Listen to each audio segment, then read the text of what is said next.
Set. Okay. First of all, এতদিন আমরা basically যে কেমিস্ট্রি নিয়ে ডিল করতেছিলাম ওগুলো হইতেছে ইনঅর্গ্যানিক কেমিস্ট্রি। ওকে, আজকে আমরা বেসিক্যালি ডিল করব অর্গ্যানিক কেমিস্ট্রি নিয়ে। ফাইন, কুল।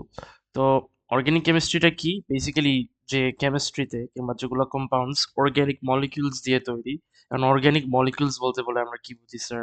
হাইড্রোজেন আছে, অক্সিজেন আছে, মানে যেগুলা নেচারে পাওয়া যায়। ঠিক আছে, এই হলো কথা। But what about the other ones like sodium, potassium, দেন তোমার কি বলে অ্যালুমিনিয়াম, এগুলো তো মেটাল, তাই না? এগুলোর জন্য আমরা এতদিন কি পড়তেছিলাম? ওই যে ionic bonding, metallic bonding, covalent metallic bonding, ionic bonding, এগুলো নিয়ে পড়তেছিলাম, তাই না? সো ওইগুলো আর কি ওই বন্ডের মাধ্যমে তৈরি হয় কিংবা একে অপরের সঙ্গে রিয়াক্ট করে। এখন থেকে আমরা যে অর্গানিক কেমিস্ট্রিতে এগুলোতে আমরা বেসিক্যালি ওই কম্পাউন্ডস গুলাই আমরা নিয়ে ডিসকাস করব, যেগুলা বেসিক্যালি তোমার ইউনো অর্গানিক মলিকিউলস দিয়ে তৈরি কিংবা অর্গানিক অ্যাটমস দিয়ে তৈরি, লাইক হাইড্রোজেন এন্ড অক্সিজেন, এবং এগুলা ন্যাচারালি পাওয়া যায়, নট লাইক তোমাকে আর্টিফিশিয়ালি প্রডিউস করতে হয়। Yes, you can artificially produce them, but এমনিতেই নেচারে পাওয়া যায়, তাই আর আর্টিফিশিয়ালি প্রডিউস করে লাভ নেই। Okay, before we move on to the next part, তার আগে আমাদেরকে কিছু সিম্বলস মনে রাখতে হবে, কারণ অর্গানিক কেমিস্ট্রি মানেই অনেক হ্যাজার্ডস আছে এবং এটা তোমাদের ইউনিট 3-তে অনেক কাজে আসবে। সো ফার্স্ট অফ অল, এই সিম্বলটা যদি দেখো, যে এই যে এক্সক্লেমেশন সাইনটা দেখতে পারতেছো, এটার মিনিং কি? এক্সামে কিন্তু তোমাকে বলবে যে এটার মিনিং কি, এটা বলবা যে ইটস আ হেলথ হ্যাজার্ড, এবং হেলথ হ্যাজার্ডের মধ্যে এটার সঙ্গে বেসিক্যালি মানে what are the associated risk. Okay, যদি এখানে কিছু লিখা নাই, বাট এখানে লিখা রাখতে পারো অ্যাসোসিয়েটেড রিস্ক। অ্যাসোসিয়েটেড রিস্কগুলো কি থাকতে পারে? যেটা includes warning on the skin rashes, eye damage and injection. মানে যে প্রোডাক্টের বডির বডিতে বেসিক্যালি এই সিম্বলটা ইমপ্রিন্টেড করা থাকবে, তার মানে ওই প্রোডাক্টের টাচে হয় তোমার স্কিন র্যাশ হইতে পারে, চোখের মধ্যে কন্ট্যাক্টে আসলে আই ড্যামেজ হইতে পারে, কিংবা কোনো কারণে তুমি যদি ওইটা খেয়ে ফেলো কিংবা ইনজেক্ট করে ফেলো, তাহলে বডিতে অ্যাবনর্মাল রিয়াকশন দেখা দিতে পারে। ঠিক আছে, এই হলো কথা। আচ্ছা, এই সিম্বলটা কি রিপ্রেজেন্ট করে? করোসিভনেস। তার মানে বুঝতেই পারতেছো কি হয়, যে যে লিকুইডটা তোমার হাতে পড়বে কি হবে, ওই স্কিন বার্ন করবে কিংবা পার্মানেন্ট আই ড্যামেজ করতে পারে। এটা চোখ মিন করতেছে, আর এটা কিন্তু আই মিন করতেছে, আর এটা কিন্তু তোমার হ্যান্ড মিন করতেছে। সুতরাং এভাবেই ড্র করবে। যদি ড্র করতে বলে, সাধারণত ওরা দিয়ে দেয়, তখন তোমাকে জাস্ট এই দুইটা লিখতে হবে যে এটা মানে কি এবং এটার অ্যাসোসিয়েটেড রিস্কটা কি। ওকে, এই হলো কথা। It can cause skin burn and permanent eye damage. Permanent eye damage তো বুঝতেই পারছো, মানে তুমি ব্লাইন্ড হয়ে যাবা। ব্লাইন্ড চাইলেও লিখতে পারো, এডিশনাল গাইডেন্স লেখা থাকে কোনো সময়। আচ্ছা, এটার প্রশ্নের উত্তর, এটা you can see a flame, big black flame, also it's not black, it should be orange. It is flammable, it's the meaning is flammable.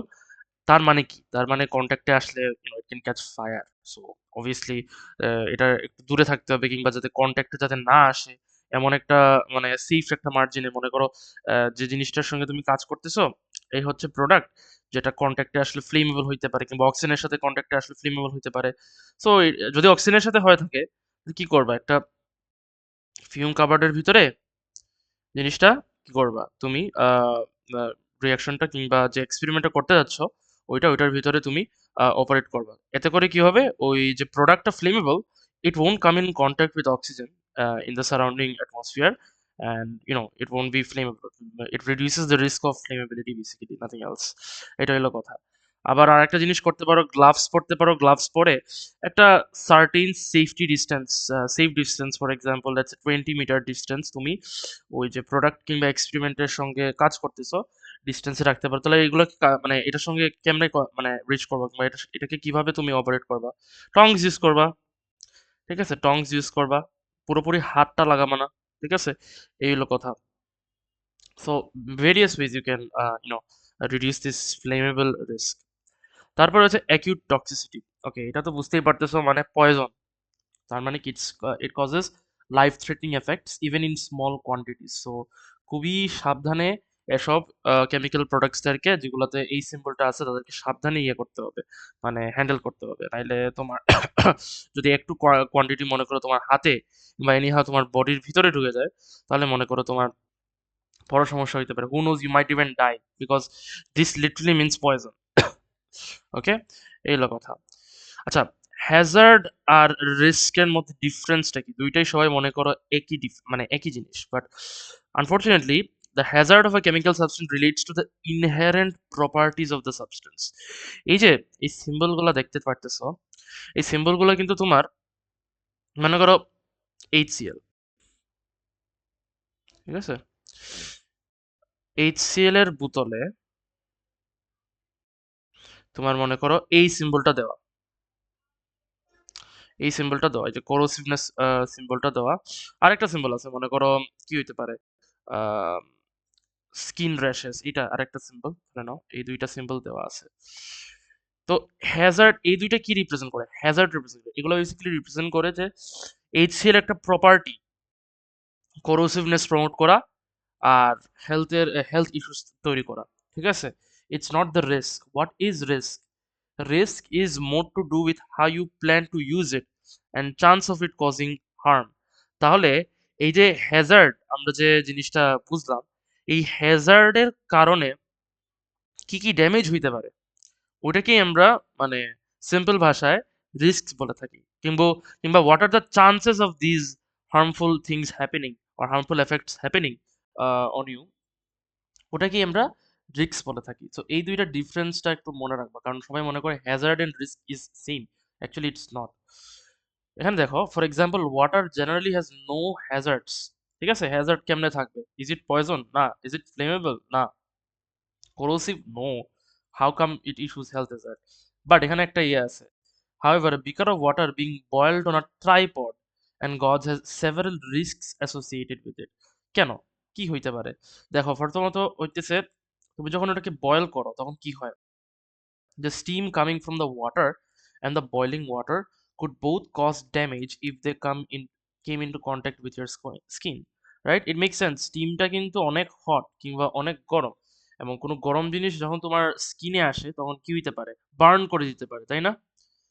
আবার তুমি দেখো হাইড্রোক্লোরিক অ্যাসিডের ক্ষেত্রে, um, it's a substance most people generally consider, hazardous. বুঝতেই পারতেছো কি হয়, তোমার স্কিন ড্যামেজ হয়ে যায় আর তোমার স্কিন বার্ন হয়ে যায় permanently, so that's a big thing. You will have been told to use eye protection when using acid as it can potentially cause, আরে হার্ম কি, এটা তো তোমাকে পুরোপুরি ব্লাইন্ড করে দিতে পারে, ঠিক আছে? আমরা অনেক কি একে দেখি, ক্রিমিনালসদেরকে দেখি হাইড্রোক্লোরিক অ্যাসিড ইউজ করে, তোমাদের কি বলে ওয়েমেন থেকে শুরু করে ম্যানদের উপরে অ্যাসিড দিয়ে অ্যাসিড অ্যাটাকের ঘটনা তো শুনছো। So that's the main thing, they take the advantage of this hazard here to you know do those acid attacks. This risk, however, depends on how likely it is the acid will get into your eyes. Using eye protection does not affect the hazard. তো I protection ওরা বলতে চাচ্ছে goggles use করবা, ঠিক আছে? Use করবা goggles. এগুলো অবশ্য আমরা ইউনিট 3 কয়েকটা যখন ক্লাস করব তখন আরেকটু ডিপলি আমরা অ্যানালিসিস করব এসব ব্যাপারে, যে প্রত্যেকটা রিস্কের সঙ্গে কি কি মিটিগেশন জরুরি। For example, for I protection আমরা সাধারণত গগলস ইউজ করে থাকি, সো দ্যাট ওই যে অ্যাসিডটা স্পিড হয়ে যাবে না, এটা যাতে তোমার চোখে এসে না লাগে এবং পার্মানেন্টলি ড্যামেজ না দিয়ে থাকে, এটাই হলো কথা। তারপরে আসো কিছু risk assessment. Risk assessment can be use to help reduce the risk of sardine hazards in a laboratory. কোনো ইকুইপমেন্ট ইউজ করার আগে ওগুলোর রিস্ক যদি আমরা জানি এবং ওই রিস্কের ভিত্তিতে কিছু অ্যাসেসমেন্ট আমরা কন্ডাক্ট করি, তাহলে আমাদের জন্য ইজি হয়ে যায় ওই রিস্ক অ্যাসোসিয়েটেড কি কি সিনারিও ট্যাকেল করার জন্য। ফর এক্সাম্পল, অ্যাসেসমেন্টগুলো কি কি মানে ডিটারমাইন করতে সাহায্য করে। For example, such guidelines will consider lots of different factors including the amount used, the age and experience of the person using it, whether it will be heated, whether ventilation or fume covered should be used. এই যে এসব জিনিসের answer কিন্তু risk assessment থেকেই আসে, ঠিক আছে? তার মানে কি, আমরা শুধু রিস্ক, হ্যাজার্ড এসব জানলে হবে না, এই রিস্কের উপর ভিত্তিতে আমাদেরকে বিভিন্ন সিনারিও অ্যানালাইজ করতে হবে এবং অ্যানালাইজ করে এই ধরনের কোয়েশ্চেনের অ্যান্সার্সগুলো আমাদেরকে বার করতে হবে। আফটার দ্যাট আমাদেরকে কন্ট্রোল মেজার্স নিতে হবে based on the answers we get from these questions. কি হইতে পারে control measures? The type of the eye protection that needs to be worn, the need to wear gloves, তারপর হচ্ছে keeping a cap on a bottle after removing some of the substance. Come on, the need to wear gloves obviously বুঝতেই পারতেছো কেন, যাতে তোমার corrosive products তোমার হাতে না এসে স্কিন ড্যামেজ না করে, eye protection so that you don't become blind, keeping a cap on a bottle after removing some, এটা মেক সেন্স। কারণ মনে করো যে বটলের ভিতরে তুমি কাজ করতেছো, ওই বটলে মনে করো এমন প্রোডাক্ট আছে যেটা যদি অক্সিজেনের সঙ্গে রিয়াক্ট করে কি হবে, বুম, ব্লাস্ট মারবে, তাই না? Because it's flammable. সো আমরা একটু সরায় যদি আমরা কি বলে ক্যাপটা দিয়ে বন্ধ করে দিতে পারি, তাহলে ওই রিস্কটা কমে যায়। Okay, so far did you understand প্রভাব? Hello? Yes, sir, clear. Okay, তারপর আসো keeping the substance away from a source of heat. আচ্ছা, এই জিনিসটা গুরুত্বপূর্ণ। দেখো, যদি ফ্লেমেবল থাকে তাহলে বুঝতেই পারতেছো যত বেশি হিটের কাছাকাছি থাকবে কিংবা সোর্স অফ হিটের কাছাকাছি থাকবে, চান্স বেশি যে ওই heat energy will initiate a flammable reaction which can cause catastrophic effects. তারপর আসো what to do if some of the substance is split on the floor or gets on the skin. এটাও একটা factor. যে কিছু মনে করো acid তোমার ফ্লোরের মধ্যে মানে পড়ে গেছে, এখন তুমি কি করবা? তুমি তো কিছু তো করতে হবে, তাই না? তোমাকে স্পেশালাইজড রাগ ইউজ করতে হবে এমনি, এবং গ্লাভস ইউজ করতে হবে এমনি এমনি। ওই যে আমরা যে ঘর মুছিছেন ওই রাগ ইউজ করা যাবে না, কারণ বুঝতেই পারতেছো কি হবে। তুমি যদি ওইটা দিয়ে করো ওই রাগও যাবে এবং তোমার হাতও যাবে। সো দ্যাটস ওয়াই গ্লাভস পরে এবং স্পেশালাইজড রাগ দিয়ে যেখানে অ্যাসিডটা পড়ছে ওইটা যেত মানে মুভ করতে মানে রিমুভ করতে পারে, এবং আশেপাশে যাতে কেউ না থাকে। আশেপাশে কেউ থাকতেই পারবে না, ওই রুমেই কেউ থাকতে পারবে না, কারণ কেউ যদি মনে করো ওখানে স্টেপ করে তো শেষ, তার মানে পাওয়া যাবে বেসিক্যালি। ঠিক আছে, তো এসব জিনিস কি কি করা লাগবে when some of the substance on the floor gets in the skin, এগুলো জিনিসও কিন্তু রিস্ক কন্ট্রোল মেজারের মধ্যে পড়ে। কিছু ট্রিক্স মনে রাখতে পারো। when an exam question asks you to suggest a precaution when tackling a practical assignment, you cannot just wear a lab coat and goggles. আচ্ছা, এই জিনিসটা খুবই গুরুত্বপূর্ণ। তোমাকে যদি প্রিকশন বলে, প্রিকশনটা কি মানে কন্ট্রোল মেজার যদি তোমাকে লিখতে বলে, তখন তুমি কি লিখবা? তুমি কি just wear a lab coat and goggles বললে হবে? কেন পড়তে হবে ওইটাও তো বলতে হবে। ফর এক্সাম্পল এই দেখো, HCl গ্যাস ইজ প্রডিউসড, এই জন্য প্রিকশনটা কি হইতে পারে, আমরা এই স্টেপটা ফিউম কাভার্ডের ভিতরে করতে পারি, এতে করে হাইড্রোজেন ক্লোরাইড গ্যাসটা কিন্তু ফিউম কাভার্ডের ভিতরে কি হবে, ট্র্যাপ থাকবে, এবং অ্যাটমসফিয়ার কিংবা ল্যাবরেটরি কন্ডিশনে আসবে না কিংবা বের হবে না, যার ফলে বলতে পারো আমরা সেফ থাকবো। ওকে, এবং হাইড্রোজেন ক্লোরাইড গ্যাস কি? ইটস আ টক্সিক গ্যাস, এটা মনে রাখবা, ইটস আ টক্সিক গ্যাস। ওকে, আশা করি these are basically what can I say that আমাদের কি বলবো অর্গানিক সাবস্টেন্স রিলেটেড অনেক হ্যাজার্ডস আর সিম্বলস এর একটা আইডিয়া পাইছো, মাস্ট মনে রাখবা। এখন আসো আমাদের মেইন অর্গানিক কেমিস্ট্রির যে কোর পার্ট যেটা, ওইটা শিখবো। দেখো, ফাংশনাল গ্রুপস এন্ড হোমোলোগাস সিরিজের মধ্যে প্রথমত আমাদেরকে চিন্তা করতে হবে হোমোলোগাস সিরিজটা কি। দেখো, homologous series is a group of organic compounds, এগুলো তোমরা আইজিসিসি তে পড়ছো, বাট দেন এগেন জাস্ট একটা রিক্যাপ দেওয়ার মতো আর কি, that it's a series or a group of organic compounds that have the same functional group. আচ্ছা, ফাংশনাল গ্রুপটা কি? It's basically a group which determines what? It determines the chemical and physical properties of the compound, of the organic compound basically. এই জিনিসটা গুরুত্বপূর্ণ। তো এটা যেহেতু বুঝতেই পারছো, এই একটা সিরিজ দেখো, প্রত্যেকটা কম্পাউন্ডে এই সিরিজে কিন্তু কি আছে, আমাদের এই ফাংশনাল গ্রুপটা আছে, এবং এই ফাংশনাল গ্রুপের নাম হচ্ছে অ্যালকোহল গ্রুপ। ঠিক আছে, তাহলে এই সিরিজের নাম কি হবে? ওই ফাংশনাল গ্রুপের ভিত্তিতেই আমরা বেসিক্যালি সিরিজের নাম দিয়ে থাকি, তো it is the alcohol series. ঠিক আছে, আহ both have an alcohol, দেখো কি হইতেছে, both have an alcohol functional group of OH, both have the same general formula, both have similar chemical reactivity। বারবার বলছি ফাংশনাল গ্রুপ যেহেতু কেমিক্যাল প্রপার্টিজ আর sorry physical properties, শুধু chemical properties sorry chemical properties of the compound. তো আগেই বলছিলাম যেহেতু সবারই একই ফাংশনাল গ্রুপ আছে, তাদের কেমিক্যাল রিঅ্যাক্টিভিটিও সমান থাকবে। আচ্ছা, জেনারেল ফর্মুলা বলতে কি বুঝো? এই ফর্মুলা দিয়ে আমরা বেসিক্যালি যে কোনো এই সিরিজের মধ্যে যতগুলো কম্পাউন্ড আছে, এই অ্যালকোহল সিরিজের মধ্যে যতগুলো কম্পাউন্ড আছে, আমরা প্রত্যেকটা কম্পাউন্ডের মলিকুলার ফর্মুলাটা বার করতে পারবো। কি বার করতে পারবো? মলিকুলার ফর্মুলাটা। মলিকুলার ফর্মুলা কি স্যার? এই যে এগুলোকে মলিকুলার ফর্মুলা বলে। যেমন মনে করো এখানে আমাদের কার্বন চেইনে কয়টা কার্বন আছে? একটা, দুইটা, তিনটা, তাই না? ওরা জেনারেল একটা ফর্মুলা দিয়ে দিচ্ছে, CnH2n প্লাস 1 ও H। তাহলে n ইজ ইকুয়াল টু যদি 3 থাকে, তাহলে তোমার কি হবে? C3H2 টাইমস 3 প্লাস 1 ও H। তার মানে কি ঘুরে ফিরে কি হইলো? C3, 6 প্লাস 1 কত? 7। আর ওটা OH। তাহলে ঘুরে ফিরে দেখো, আমরা কিন্তু যেটা দেওয়া আছে আমরা কিন্তু এটা পাইছি। বুঝছো? C3H7OH। এরকম without drawing the structure, you can just use the general formula. If you can remember, please remember it. Recommendation থাকবে আশা করা তুমি n is equal to 4 5 6 প্রত্যেকটা এরকম বার করতে পারবো। ব্যাপারটা বুঝছো কি বলছি? Yes, sir.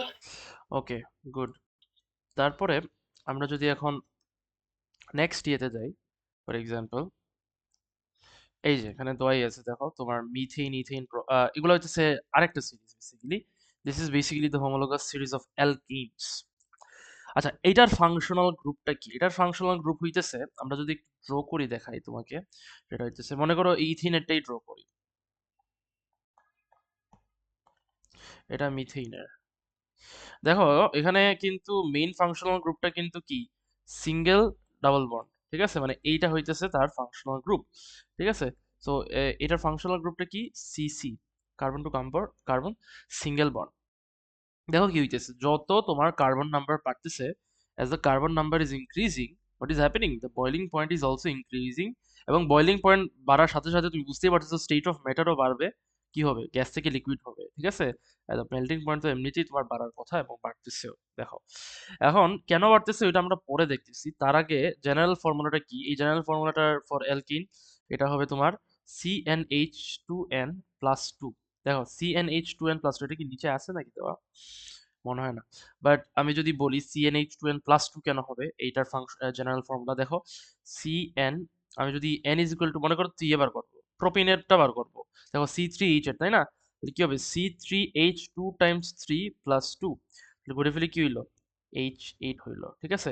সো সব সময় try to remember the general formula, because এগুলা বেসিক্যালি তোমার কি ওই মলিকুলার ফর্মুলাটা অনেক কম সময়ের মধ্যে যখন তোমাকে এমসিকিউ কোয়েশ্চেন দিবে, স্পেশালি এক্সামের সময়, তখন তুমি ইজিলি ওই জেনারেল ফর্মুলাটা, এই ফর্মুলা দিয়ে, জেনারেল ফর্মুলা দিয়ে বেসিক্যালি তুমি মলিকুলার ফর্মুলাটা ইজিলি বার করতে পারবা।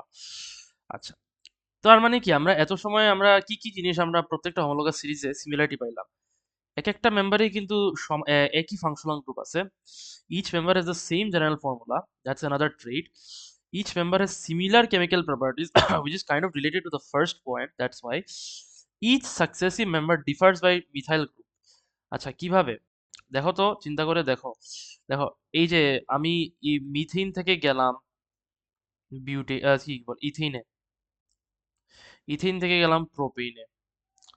দেখো এখানে তোমার কি গ্রুপ দিয়ে বেসিক্যালি ডিভাইড হইতেছে? দেখো আমরা কি করতেছি, we are adding a CH2 group, aren't we? এই যে এই CH2 গ্রুপ নতুন অ্যাড হইছে, এই CH2 গ্রুপ নতুন অ্যাড হইছে। আবার দেখো আমরা যখন বিউটিনে যাব আরেকটা CH2 গ্রুপ নতুন অ্যাড হবে, ঠিক আছে? তাহলে ওরা এই জিনিসটাই বলতেছে, এক একটা মেম্বার কিংবা এক একটা কম্পাউন্ড তোমার মিথাইল গ্রুপের মাধ্যমে সাকসেসিভলি ডিফারেন্স মেক করে। তো ওরা বলতেছে এই যে এটাই, দ্যাট এক একটা মেম্বার এই CH2 গ্রুপ অ্যাড হওয়ার কারণে, একটা নতুন CH2 গ্রুপ অ্যাড হওয়ার কারণে ডিফারেন্স তৈরি করে থাকে, ঠিক আছে? মানে কার্বন চেইনের মধ্যে ডিফারেন্স তৈরি করে থাকে। Members have gradually changing physical properties, for example এটা তো এই তো ফিজিক্যাল প্রপার্টিজ মধ্যে তো আমরা জানি বয়লিং পয়েন্ট থাকে, মেল্টিং পয়েন্ট থাকে, স্টেট অফ ম্যাটার থাকে। দেখো কমতেছে এগুলো কোথাও। তারপরে as the homologous series is ascended, the size of the molecule increases. This is an effect. আচ্ছা, এটা জিনিসটা গুরুত্বপূর্ণ যে as the, দেখো তুমি কার্বন নাম্বারের সংখ্যা বাড়তেছে, so the chain is also increasing, right? So a large of it, মানে এই যে বয়লিং পয়েন্টটা কেন বাড়তেছে কিংবা মেল্টিং পয়েন্টটা কেন বাড়তেছে, it's basically because the size of the molecule increases. আর মলিকিউল ইনক্রিজ বাড়লে ডেন্সিটিও বাড়ার কথা, কারণ আমরা জানি মাস ডিভাইডেড বাই ভলিউম। যদি তোমার সাইজ বাড়ে ভলিউম বাড়বে, তাই না? সরি, মাস বাড়বে, তাই না? ঘুরে ফিরে ডেন্সিটি বাড়বে। ঠিক আছে। এই হলো কথা। তারপরে আসো তোমার ফাংশনাল গ্রুপের ব্যাপারে। বলছিলাম তো, functional groups determine the physical and chemical properties of the molecules. The table shows below. যদিও ফিজিক্যালটা কম দেখায়, বাট কেমিক্যালটা বেশি করে আর কি। তো এটা মনে রাখবা। তো এটা হচ্ছে একটা সামারি ফাংশনাল গ্রুপের। অ্যালকিনের জন্য আমাকে আলাদা করে লিখতে হবে না, তাহলে দেখো অ্যালকিনের জন্য এইটা, হ্যালোজেন অ্যালকেনের জন্য তোমার আরএক্স। আচ্ছা, আরএক্স বলতে কি, একটা এক্সাম্পল যদি দেই, সি সি সি সি, মনে করো সিএল, ঠিক আছে? তো এখানে এক্সটা কি, ওই যে এফ সিএল বিআরআই, যে কোনো হ্যালোজেন। আর এই সি পার্টটা কি, এই আর, এটা কি, এটা হইতেছে আর। ঠিক আছে, ওরা ওই ঘুরে ফিরে একইভাবে লিখছে আর এক্স। এই হলো কথা। অ্যালকোহলের ক্ষেত্রে যদি আমরা বলি, প্রাইমারি আছে, সেকেন্ডারি আছে, টারশিয়ারি আছে। প্রাইমারি, সেকেন্ডারি, টারশিয়ারির মধ্যে পার্থক্য দেখছো কি? প্রাইমারিতে দুইটা হাইড্রোজেন, সেন্ট্রাল যে কার্বনের সঙ্গে ফাংশনাল গ্রুপটা কানেক্টেড, ওই কার্বনের সঙ্গে দুইটা হাইড্রোজেন অ্যাটম কানেক্টেড। সেকেন্ডারির ক্ষেত্রে একটা, টারশিয়ারির ক্ষেত্রে একটা হাইড্রোজেনও কানেক্টেড না, মনে রাখবা কিন্তু। আর কি রিপ্রেজেন্ট করে? আর রিপ্রেজেন্ট করে অ্যালকাইল গ্রুপ। কি রিপ্রেজেন্ট করে? Alkyl group. আমি একটা যদি এক্সাম্পল দেই, মনে করো এইটা, দেখো, this is an example of what, 1 degree or primary alcohol। আবার অন্যদিকে, this is an example of what, 2 degree or secondary। তারপরে বুঝতেই পারতেছো কি হবে, যদি এই দিকে তিনটা থাকে, এখানে ওইচ থাকে, 3rd ডিগ্রি or টারশিয়ারি। ঠিক আছে। আরেকটা জিনিস মনে রাখবা, এই এটা আমরা শিখবো যদিও, জাস্ট মনে রাখবা দ্যাট রিঅ্যাক্টিভিটি, এটাকে রিঅ্যাক্টিভিটি ট্রেন্ড বলে। তার মানে কি, tertiary alcohols are more reactive than secondary, and secondary alcohols are more reactive than primary. এটা যেন একটু মনে থাকে, আমরা পরে দেখবো আস্তে আস্তে। অ্যালডিহাইডস এর কথা যদি বলি, এখানে দেখো তোমার ফাংশনাল গ্রুপটা হইতেছে এইটা। For ketone it is just carbon, মানে এই, এটা আর কি, মানে দুই দিকে তোমার থাকবে, অ্যালকাইল গ্রুপ থাকবে। আর এটা কার্বক্সিলিক অ্যাসিড, তো তোমরা আইজিসিসি তেই দেখছো, which is this। For ester তো this is this part down here, this one। আর প্রাইমারি অ্যামিনের মধ্যে আছে আমাদের এইটা RnH2। ফর নাইট্রাইল তো দিস ইজ দি সি। এটা কিন্তু ট্রিপল বন্ড, মনে রাখবা, এটা কিন্তু ট্রিপল বন্ড, বারবার বলতেছি। এই হলো কথা। এখন আসো নোমেনক্লেচারটা আমাদেরকে একটু দেখতে হবে। নোমেনক্লেচার বলতে কি বোঝাইতেছে, দেখো, আইইউপ্যাক হইতেছে একটা অর্গানাইজেশন যেটা ডিকটেট করে আমাদের অর্গানিক কেমিস্ট্রিতে কোন কম্পাউন্ডের নাম কিভাবে করতে হবে, কিংবা ওরা বেসিক্যালি কিছু রুলস মানে পাবলিশ করে থাকে, যেটার ভিত্তিতে আমরা করে থাকি, নেমিং করে থাকি বিভিন্ন কম্পাউন্ডসের। সো বিভিন্ন অর্গানিক কম্পাউন্ডসের, মোর স্পেসিফিক্যালি স্পিকিং। তো দেখো, এখানে মিথেনের জন্য methane, ethane, propane, butane, butane. So the stem used in the naming math. ঠিক আছে। এইনটা কিন্তু তোমার আসছে তোমার কি বলে, অ্যালকেনের সিরিজ থেকে। ঠিক আছে, এটা কিন্তু অ্যালকেনের সিরিজ থেকে আসে, এইন এইন এইন এইন এইন যেটা। বাট মেইন যে স্টেমটা, এই স্টেমটা কিন্তু তোমার আইইউপ্যাক দিছে, meth, eth, prop, but, pent, hex, hep. It goes on, 10টা হইলে ডিকেইং। ঠিক আছে। If there are any side chains or functional groups present, and the position of these groups is indicated by numbering the carbon atoms in the longest chain, starting at the end, that gives the lowest possible numbers in the name। এই জিনিসটা গুরুত্বপূর্ণ। Numbering the carbon atoms in the longest chain starting at the end, that gives the lowest possible numbers in the name। So আমি একটা example দিলে বুঝবা। The hydrocarbon side chain is shown in the brackets in the structural formula। For example, এটা দেখো, এই যে এখানে যে দিছে, তার মানে কি, এটা কি একই চেইনের, মানে এক, মানে is it a linear? No, it's not a linear chain. এটা মানে বোঝাচ্ছে যে একটা গ্রুপ, এই যে মিথাইল গ্রুপটা আছে না, এই মিথাইল গ্রুপটা কিন্তু এই কার্বনের সঙ্গে কানেক্টেড। ঠিক আছে, মানে এই যে এই কার্বনের সঙ্গে কানেক্টেড। এখন আমরা যদি করি, প্রথমত আমাদেরকে যাচাই করতে হবে which one is the longest chain of carbon atom। this is the longest chain। ঠিক আছে, উপরের যে part, this is the longest chain, no মানে no rocket science, এটাই হচ্ছে longest chain। এখন আমাদেরকে এই longest chain দিয়ে কাউন্টিং শুরু করতে হবে। আচ্ছা, এখন একটা জিনিস মনে রাখবা, তো নমেন you should count from that end where it gives the lowest possible number in the name. এখন তুমি একটা জিনিস লক্ষ্য করে দেখো, আমরা যদি রাইট থেকে কাউন্টিংটা শুরু করি তাহলে 4 হয়, আর আমরা লেফট থেকে যদি শুরু করি তাহলে কি হয়, 3 হয়। আমাদের কি 3 নিতে হবে, এটাই হচ্ছে তাদের rule, that the lowest possible number তোমাকে হাতে নিতে হবে, এবং এটা কোন দিক দিয়ে আসবে সেটা তোমাকে বুঝতে হবে। তো মানে কোন দিক দিয়ে কাউন্ট করা শুরু করলে আসবে সেটা তোমাকে বুঝতে হবে। ফর এক্সাম্পল, এখানে দেখো ওরা কিন্তু এক্সপ্লেনেশন দিয়েই দিছে, রাইট টু লেফট শুরু করলে 4 আসে, লেফট টু রাইট শুরু করলে এই কার্বনটা কত 3 আসে, দেখছো? 3 মিথাইল হেক্সিন। হেক্সিন কেন? তোমার বুঝতেই পারছো এখানে 6টা কার্বন আছে তাই। ব্যাপারটা বুঝছো? Did you understand this part? Yes, বুঝেছি।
Sorry about that. Okay, moving forward, আমরা এখন যদি ইয়েতে দেখি, ফর এক্সাম্পল নেক্সট পার্ট, আমাদেরকে সাইড চেইনস গুলো এখন একটু বুঝতে হবে। দেখো এখানে, if there are more than one of the same alkyl side chain or functional group, for example di, tri, or tetra is added in front of its name, the adjacent numbers have a comma between them. The numbers are separated from words by a hyphen. So দেখো এখানে, এখানে আমরা দেখতে পারতেছি branch অনেকগুলা। এখানে আচ্ছা, একটা কথা, ঘুরে ফিরে প্রথমেই তো আমাদেরকে আইডেন্টিফাই করতে হবে লংগেস্ট চেইনটা কি। লংগেস্ট চেইনে 6টা কার্বন আছে, যে চেইনে সবচেয়ে বেশি কার্বন থাকবে ওটাই তোমার লংগেস্ট চেইন হবে, এটা মনে রাখবা। সো দ্যাটস হাউ ইট গোজ, 1 2 3 4 5 6, এটা গেল। আচ্ছা, আরেকটা কথা হইতেছে, কি বলছিলাম, that lowest possible number in the name আসে কোনটা, ওইটা দেখতে হবে। বুঝতেই পারতেছো, রাইট লেফট থেকে শুরু করলে কিন্তু আমরা এখানে 3 পাই, সো এটা বেটার হবে 1 2 3 4 5 6, কারণ এখান থেকে শুরু করলে 1 2 3 4 আসে, ঠিক আছে? এটা তো হবে না, ঠিক আছে? কারণ 4 আর 3 কোনটা বড়, কোনটা ছোট? 3 ছোট, তাই না? সো 3টা আমাদেরকে প্রাধান্য দিতে হবে, এটা মনে রাখবা। সো এই হলো কথা। তারপরে বুঝতে পারতেছো কি হয়, 3 3 4, 3 3 দুইবার কেন? কারণ একই কার্বনে দুইটা মিথাইল গ্রুপ কানেক্টেড তাই, আর 4 তো বুঝতেই পারতেছো 1 methyl carbon, the 4th carbon. তো এটা হলো কথা। তারপরে এখানে দেখো, এটা একটা মজার বিষয় যে আরেকটা সিনারিও যেখানে যে ব্রাঞ্চটা, এটা আর মিথাইল গ্রুপ না, এটার কি হয়ে গেছে, দুইটা মিথাইল গ্রুপ মিলায়, এটাকে তো আমরা মিথাইল গ্রুপ বলি, এটাকে কি বলি আমরা? ইথাইল গ্রুপ, ঠিক আছে? আবারও লংগেস্ট চেইন হবে 6টা, কারণ বুঝতেই পারছো 6টা কার্বন আছে তাই।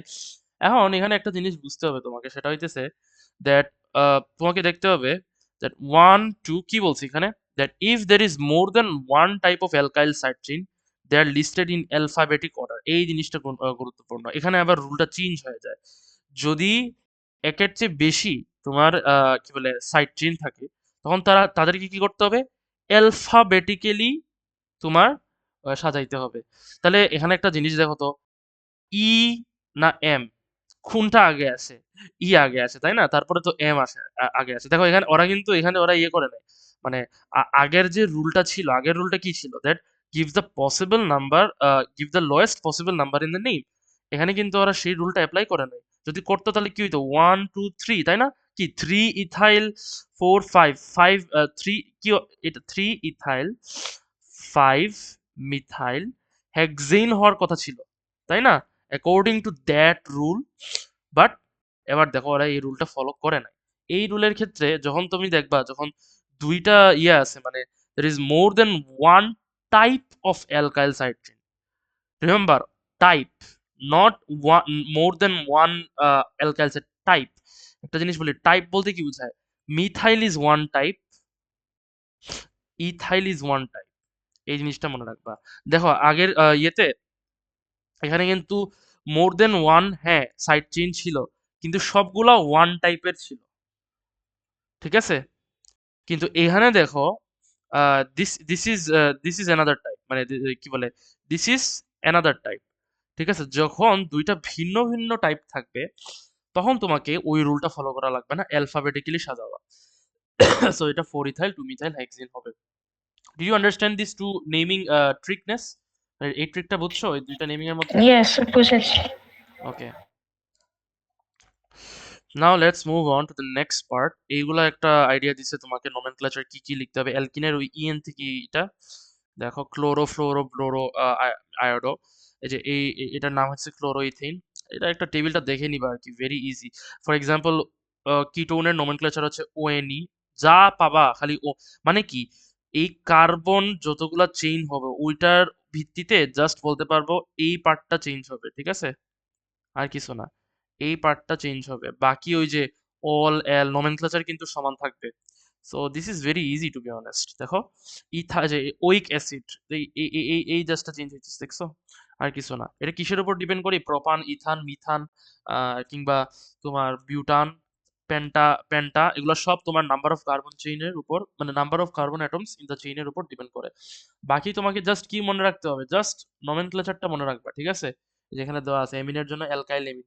দেখো অ্যালকাইল এমিন বলতে কি বুঝাইতেছে? অ্যালকাইল এমিন বুঝাইতেছে ওই অ্যালকাইলটাই চেঞ্জ হবে, এমিন থাকবে। দেখো এমিন থাকতেছে, এখানে কয়টা কার্বন আছে? দুইটা, মানে ইথাইল এমিন, ঠিক আছে? নাইট্রাইলের ক্ষেত্রে যে নাইট্রাইল আছে ওইটা তো থাকবেই, সাথে তোমাকে দেখতে হবে কয়টা কার্বন আছে। এই দেখো এখানে মজার বিষয় হইতেছে, the functional group itself don't need contributes a carbon. তার মানে কি? তোমার কাছে মনে হইতে পারে is it methine nitrile? No, it is not methine nitrile, because since the functional group also donates a carbon, so total in overall we have 2 carbons, remember that, ঠিক আছে? এই হলো কথা। আচ্ছা, এগুলো হইতেছে একটু ওয়ার্ক এক্সাম্পল। দেখো তোমাকে ড্র করতে বলছে। আচ্ছা, এগুলা কি ধরনের formula? These are examples of skeletal formula, যেখানে তোমার কার্বন আর হাইড্রোজেন দেখানো হয় না, কিন্তু কার্বন আর হাইড্রোজেন বাদে যত বাকি যতগুলা গ্রুপ আছে ওগুলা দেখানো যায়, ঠিক আছে? এই হলো কথা। দেখো কিভাবে ওরা ইয়ে করছে। ফর এক্সাম্পল এটা দেখো, ওরা যে প্রথমটা দেখো কি করছে। আমরা যদি ইয়েটা বার করি, মানে পুরোটা ইয়ে বার করি, 1 2 3 4 5 6, 6টা, তাই না? এখানে আবার ডাবল বন্ড আছে, তার মানে কি এটা অ্যালকিন। তাহলে হেক্স টু ইন, এটা তো কনফার্ম তোমার মেইন ইয়েটা। আর অন্যদিকে যদি দেখো তুমি এটা করো, যদি 1 2 3 4 5 6, তাহলে 1 2, 2 নম্বরে কি হবে? 2। আর 5 নম্বরে দেখো দুইটা ইয়ে কানেক্টেড, কি মিথাইল গ্রুপ কানেক্টেড। এটা হয়তো বা ওরা নিচেও দিতে পারতো, সমস্যা নাই, একই কথা basically. But yeah, same thing, 2 5 5 true methyl try methyl. Try methyl কেন দিল? কারণ একটা দুইটা তিনটা মিথাইল আছে তো, তাই একসাথে বলে দিছে। তারপরে হইতেছে, দেখো এটা 1 2, আচ্ছা এখানে কি বলে, 2 প্রোপাইল, 1 2 3 4, নাকি ভুল বলছি? দাঁড়া দাঁড়া,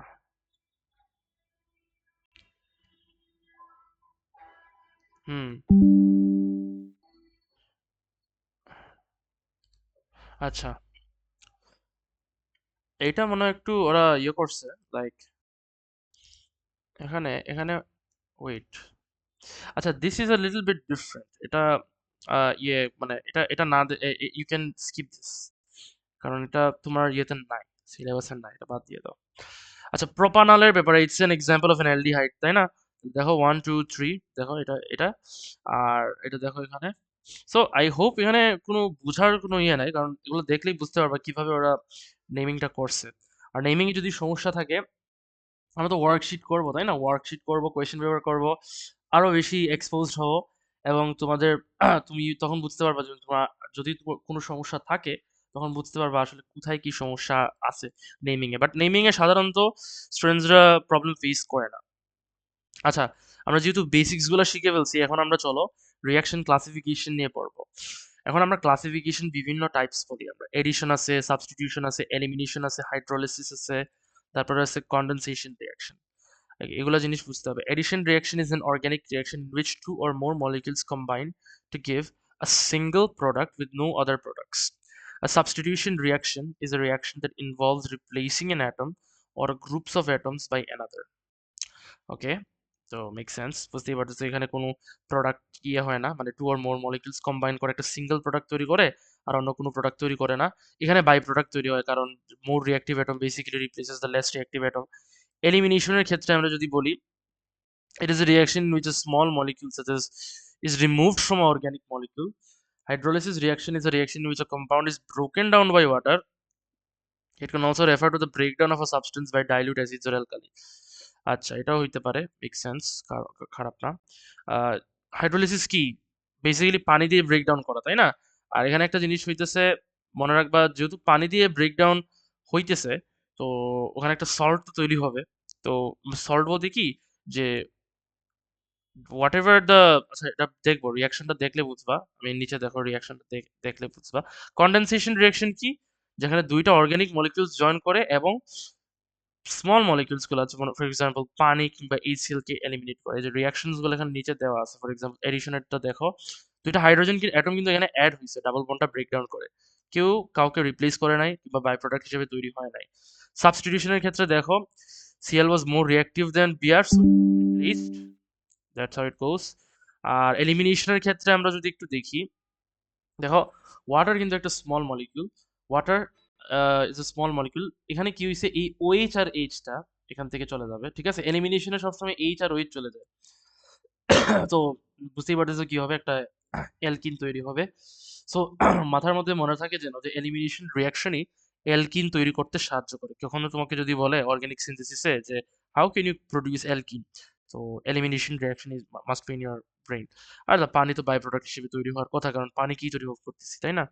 oxidation reduction, this is very common. It's a reaction in which oxygen is added, right? Electrons are removed. That famous oil rig acronym, তাই না? Oxidation is loss, reduction is gain of electron. So oxidation number যদি তোমার বাড়ে, কিংবা অন্যদিকে আবার oxidation, এটা তো আমরা চ্যাপ্টার 1-এই পড়ছিলাম, বাট অক্সিডেশন নাম্বার যদি বাড়ে, আবার তোমার কিংবা মনে করো অক্সিজেন যদি অ্যাড হয় কিংবা লস অফ ইলেকট্রন হয়, তাহলে তোমার আমরা বলতে পারবো যে অক্সিডেশন হয়েছে আর কি। তো অর্গানিক কেমিস্ট্রিতে আবার কি এসব জিনিস না, অর্গানিক কেমিস্ট্রিতে হইতেছে it refers to the addition of oxygen or removal of hydrogen atoms. There is no electron thingy here. তার মানে কি, আমাদের ডেফিনেশন গুলো আর একটু সিম্পলিফাইড হয়ে গেছে, কি এডিশন অফ অক্সিজেন ও রিমুভাল অফ হাইড্রোজেন, এই জিনিসটা মনে রাখবো। রিডাকশনের ক্ষেত্রে ঠিক উল্টা, removal of oxygen or addition of hydrogen in atom. আর যখন দুইটা রিয়াকশন একসাথে হয়ে থাকে, তাহলে বুঝতে পারতেছো রেডক্স রিয়াকশন হয়, ঠিক আছে? এই হলো কথা। এখন দেখো অক্সিডেশনে কি হইতেছে, আমরা যখন অ্যালকোহলকে অক্সিডাইজ করি, তখন কি হয়, ওই এই যে এটাকে অ্যাকচুয়ালি টু বি অনেস্ট, যদিও আমাদের সিলেবাসে এটা ভালো করে দেওয়া নাই, এটাকে আমরা অ্যাক্টিভ অক্সিজেন কিংবা নেইসেন্ট অক্সিজেন বলে থাকি। It's a highly reactive form of oxygen that you can which is artificially produced in the lab, and it comes from an oxidizing agent, more specifically speaking এটা একটা অক্সিডাইজিং এজেন্ট থেকে আসে, ঠিক আছে? এই হলো কথা। সো এটার কাজ হচ্ছে অক্সিজেন ডোনেট করা, এবং ওয়ান অ্যাটম অক্সিজেন বেসিক্যালি এখানে এসে লাগে কি হয়, আমরা দেখতেই পাচ্ছি কি তৈরি হয়, একটা অ্যালডিহাইড তৈরি হয়। You understand? বুঝছো রুবাব? জি, বুঝেছি।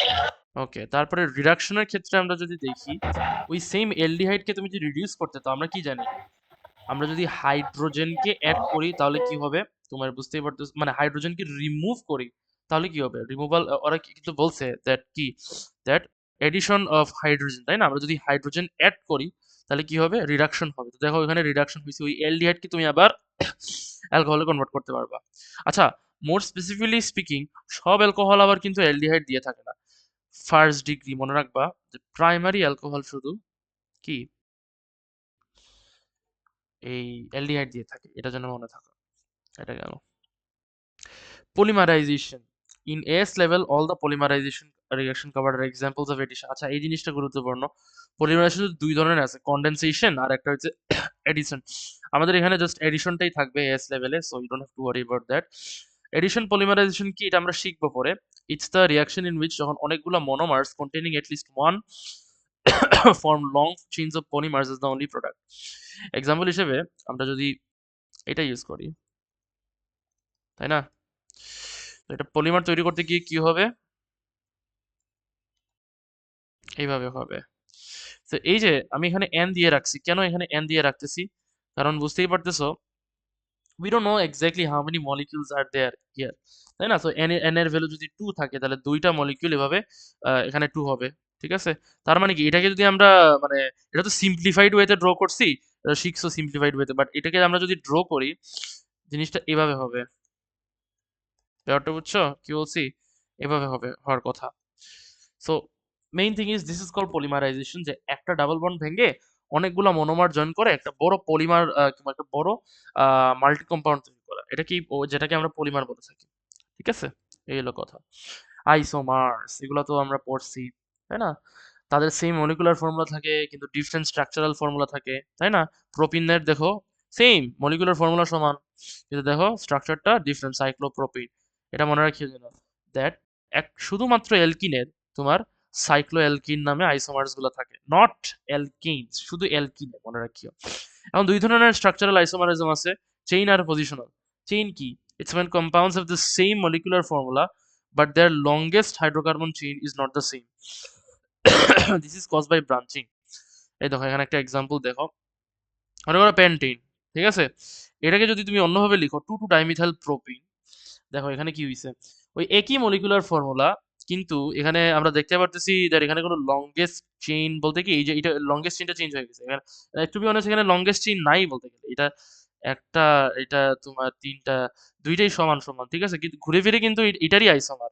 তার মানে কি, এই ধরনের আইসোমারিজমকে আমরা চেইন আইসোমারিজম বলে থাকি, বিকজ তাদের লংগেস্ট হাইড্রোকার্বন চেইন সমান থাকে না। দেখো মেইন প্রোডাক্টের সঙ্গে কিন্তু লংগেস্ট হাইড্রোকার্বন চেইন সমান না, ওকে? আর পজিশনাল আইসোমারিজম তো সবচেয়ে বেশি সোজা, যেমন ফর এক্সাম্পল বিউটানল, ঠিক আছে? আমরা জানি দুই ধরনের আছে, butan one ol, butan two ol. কেন? কারণ it depends on the functional group to which carbon atom the functional group is connected. এটার পজিশন যদি আমরা চেঞ্জ করি, মনে করেন সেকেন্ড কার্বন অ্যাটমে আমরা লাগাইলাম, দেখো এইভাবে, তখন জাস্ট বিউটান টু অল হয়ে যায়, কিংবা টু বিউটানল, যেটাই বলে থাকে না কেন, ঠিক আছে? বিউটান টু অল কিংবা বিউটান ওয়ান বিউটানল, হোয়াট এভার, যে কোনো একটা বলতে পারো। সো এই ধরনের যে নাম্বারিংটা চেঞ্জ হয় because of the change in the functional group position, এই ধরনের আইসোমারিজমকে আমরা পজিশনাল আইসোমারিজম বলি, ওকে? দুই ধরনের আইসোমারিজম যাতে মনে থাকে জন্য, এই কি বলে, চেইন আইসোমারিজম একটু টাফ থাকে এগুলোর সময়, but it is also easy. যেমন এখানে একটা, যখন ড্র দ্য, প্রথমে বলছে আইসোমার অফ ডাইব্রোমোপ্রোপিন, ডাইব্রোমোপ্রোপিনের আইসোমার ড্র করতে বলছে, প্রথমে তুমি এটা ড্র করবা, ড্র করো ডাইব্রোমোপ্রোপিন, ড্র করলা, ঠিক আছে? এখন এটা ইয়ে করবা, তুমি কি বলে, আইসোমার কয়টা থাকবে, তাই না? প্রথমত তো chain chain isomerism possible? No, as the longest chain can only be 3. এখানে দেখো চেইন আইসোমারিজম পসিবল না, কারণ লংগেস্ট চেইন যেহেতু তিনটা কার্বন অ্যাটম আছে, তুমি আসলে চেঞ্জ করতে পারবে না। তুমি যতগুলো পজিশনাল হইতে পারে, কারণ দেখো তুমি এই যে একটা এখানে এটা একটা বানাইতে পারো, এটা একটা বানাইতে পারো, এটা একটা বানাইতে পারো, এটা একটা বানাইতে পারো। Yes, the two bromine can be bonded to different carbon atoms. দেখো বিভিন্ন কার্বন অ্যাটমে তুমি জয়েন করাইতে পারো, এই যে এখানে বিআর বিআর, আবার এখানে, আবার এখানে, আবার এখানে এখানে, ঠিক আছে? তাহলে কয়টা স্ট্রাকচারাল আইসোমার্স হইলো? পজিশনাল আইসোমার্স, পজিশনাল স্ট্রাকচারাল আইসোমার্স হলো 4টা হইলো। Did you understand this part? হুম, প্রভাব? হ্যাঁ স্যার, বুঝেছি। ওকে, গুড। এখন আমরা আরেকটা যদি দেখি, জাস্ট ফর ক্ল্যারিটি আর কি, C4H10 এর ক্ষেত্রে এটাও সমান। প্রথমে সবসময় মনে রাখবা, যে আইসোমারটা তোমাকে ড্র করতে বলছে কিংবা রিডিউস করতে বলছে, ওটা কিন্তু লিখে ফেলবা, ইউল জাস্ট ড্র ইট, ঠিক আছে? তারপরে তুমি ইজিলি মনে করো, আচ্ছা এখানে কি পজিশনাল হবে? আমার মনে হয় না পজিশনাল হবে, কারণ এখানে তো কোনো ফাংশনাল গ্রুপ কিংবা কোনো ধরনের এক্সটার্নাল কোনো গ্রুপ নাই যেটাকে আমরা চেঞ্জ করতে পারি, যেটার পজিশন আমরা চেঞ্জ করতে পারি, তাই না? তো এই ক্ষেত্রে কি করতে পারি আমরা, চেইন আইসোমারিজম করতে পারি। দেখো একটা আছে এইভাবে, ওই মিথাইল গ্রুপটা একটা কার্বনকে এই পার্টে এনে ফেলি, আবার একটা কার্বনকে ওই পার্টে, এই সেম জিনিসটা ওইটায় লাগাই, আবার এটা তো একটা আছেই, আরেকটা আছে, এইভাবে আমরা লাগাইতে পারি। তাহলে কয়টা স্ট্রাকচারাল আইসোমার হইলো তোমার তাহলে? এই যে এইটা একটা আছে, আর ঘুরে ফিরে এইটা একটা আছে, ঠিক আছে? কারণ এই দুইটা কিন্তু সমান, এটা এই doing this and doing this is the same thing, so that's why যে কোনো আমরা ওভারঅল এই দুইটাকে ধরে রাখি, মনে রাখবা। হুম, এই দেখো ওরা কিন্তু অ্যালকিনস এর ব্যাপারে তো কিছু বলা লাগবে না, এটা তো জেনারেল মলিকুলার ফর্মুলা দিয়েই দিছে। দে contain only single bonds R said to be saturated। Saturated শব্দের অর্থ কি? Only carbon to carbon single bond থাকে এই এসব কম্পাউন্ডের মধ্যে, ঠিক আছে? এই লোক হাইড্রোকার্বনস কি, হাইড্রোজেন আর কার্বন অনলি থাকে, তাই না? আচ্ছা, এই জিনিসটা মনে রাখবা, অ্যালকিনস এন্ড অ্যালকিনস আমাদের এস লেভেলে সব এলিফ্যাটিক কম্পাউন্ডস এর সঙ্গে আমরা ডিল করব। আর এরিনস হইতেছে অ্যারোমেটিক, অ্যারোমেটিক হইতেছে যেগুলাতে বেনজিন থাকে। বেনজিন দেখতে এরকম, আমি এত ডিপ যাইতেছি না, এটা হইতেছে ইউনিট 5 এর টপিক, A2 তে পড়লে শিখবা, ঠিক আছে? আমি এত ডিপ যাইতেছি না, আমাদেরকে জাস্ট এলিফ্যাটিক কম্পাউন্ডস নিয়ে ডিল করতে হবে অর্গানিক কেমিস্ট্রিতে। এগুলো তো জানো, প্রোপেন, বিউটেন, পেন্টেন, হেক্সিন, বলে লাভ নাই, জাস্ট এগুলো দেখে নিবা। আরেকটা কথা হচ্ছে সাইক্লোহেক্সিন, যেটা এগুলো কিন্তু আরেকটা সিরিজ, এবং এদের একটা জিনিস লক্ষ্য করছো, জেনারেল ফর্মুলাটা কিন্তু অ্যালকিনের সঙ্গে যায়, ঠিক আছে? CnH2n কিন্তু অ্যালকিনেরও জেনারেল ফর্মুলা, সুতরাং বারবার বলতেছি সাইক্লোঅ্যালকিন সিরিজটা কিন্তু অ্যালকিনের আইসোমারের মধ্যে পড়ে, মনে রাখিও, ঠিক আছে? এই যে এই কি মানে এটা হচ্ছে অ্যালকিন, ব্রাঞ্চড অ্যালকিন, সাইক্লোঅ্যালকিন, দেখো এক্সাম্পল ওরা দিছে আর কি। এখন আসো, the unreactive nature of the alkanes can be explained by two factors: the high bond enthalpies of the, আমরা জানি অ্যালকেন একটু অনেক আনরিঅ্যাক্টিভ, কেন? কারণ দুইটা জিনিসের কারণে। প্রথমত হচ্ছে they have high bond enthalpy at the carbon to carbon and CH bond, মানে যে CC বন্ড এবং CH বন্ড আছে না, এই দুটার মধ্যে হাই বন্ড এনথালপি আছে। আর দ্বিতীয় কথা হইতেছে that they have very high polarity, মানে সিগমা বন্ড যে তৈরি হইছে, আমি সিগমা বন্ড নিয়ে তো আমি আইডিয়া দিছি। সিগমা বন্ড তো ওই যে যেটা তুমি বুঝতেই পারতেছো, ডাবল বন্ডের মধ্যে যে কোনো এই একটা একটা সিগমা বন্ড থাকে। তো এবং তুমি জানো যে সিগমা বন্ড মনে আছে কিভাবে অ্যান্ডন ওভারল্যাপের মাধ্যমে তৈরি হয়, পি অরবিটালস গুলো যখন অ্যান্ডন ওভারল্যাপ হয়, মনে আছে? জি। হ্যাঁ, তো ওই ওই ওই জিনিসটাই আর কি। তো এই যে দুইটা কার্বনের মধ্যে, যে দুইটা কার্বনের মধ্যে যে সিগমা বন্ডটা হয়, এদের মধ্যে মনে করো লো পোলারিটি, এই একটা কারণ যেটা তোমার বলতে পারো আনরিঅ্যাক্টিভ। আচ্ছা, আমরা প্রথমত বন্ড এনথালপি নিয়ে চিন্তা করি। সিসি বন্ডের কিন্তু বন্ড এনথালপি 316, আর সিএইচ এর কিন্তু 411, ঠিক আছে? সিএইচ বন্ডটা কিন্তু বেশি স্ট্রং, কারণ তার বন্ড লেন্থ কম। এই জিনিসটা গুরুত্বপূর্ণ, আমরা কিন্তু কালকের ক্লাসেই বলছিলাম যে বন্ড লেন্থ যত বাড়বে, যত কমবে, তোমার বন্ড এনথালপি বাড়বে, আর বন্ড লেন্থ যত বাড়বে বন্ড এনথালপি কমবে। এটার জন্য মনে রাখেন, this is because the hydrogen atom only consists of one shell, so the distance between the nuclei is shorter, so এটা short হয়ে যায়, creating greater force of attraction to the nuclei and the pair of electrons between them.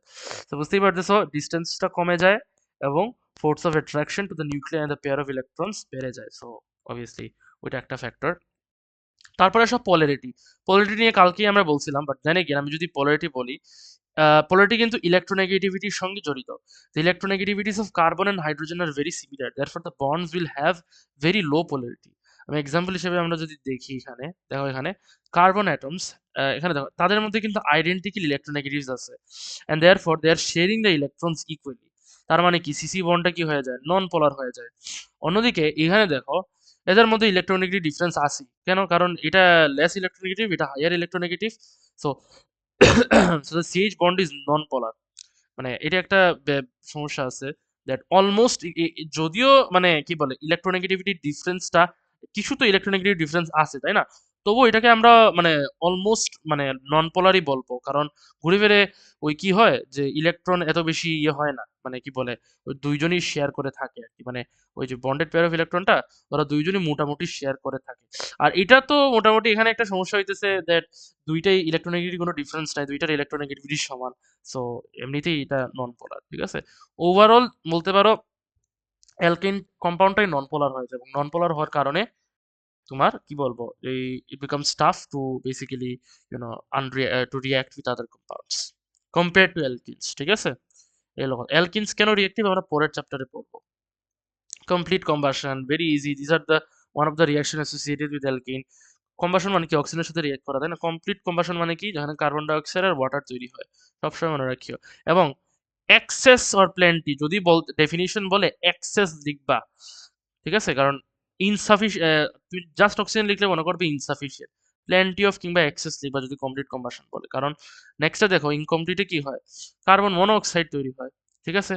ওই কারণ কেন, কারণ তোমার এখানে there is limited supply of oxygen, limited supply হওয়ার কারণে কার্বন ডাই অক্সাইড তৈরি করতে পারে না, একটা অক্সিজেন কম তৈরি হয়।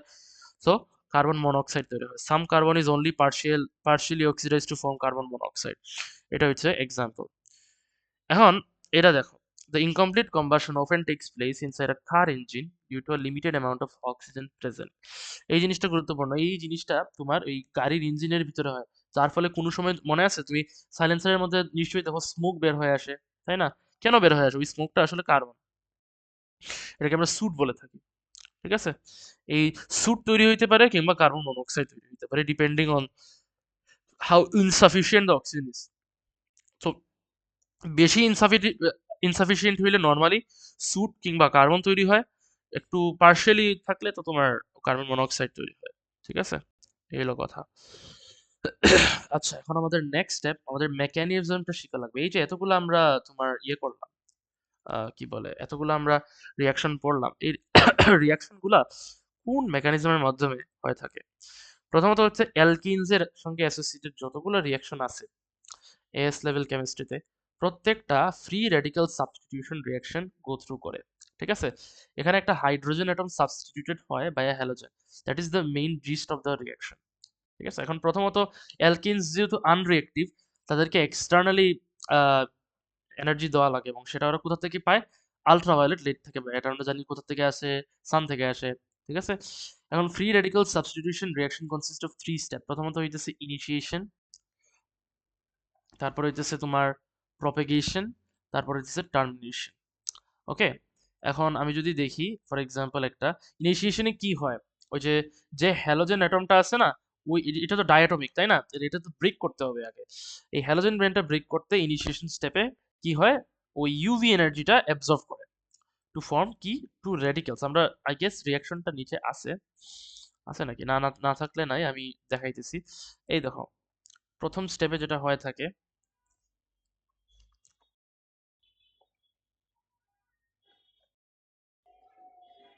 ঠিক আছে, দুই ধরনের মানে মানে কি বলে ব্রেকিং ডাউন অফ, মানে there are two ways in which bonds can be broken down. একটা হইতেছে হোমোলাইটিক, আর একটা হইতেছে হেটারোলাইটিক ফিশন। এখন হোমোলাইটিকে কি হয়, সিএল যে ব্রেকডাউন করে, যেহেতু তাদের ইলেকট্রোনেগেটিভিটি সমান, তাহলে বুঝতেই পারতেছো কি হবে।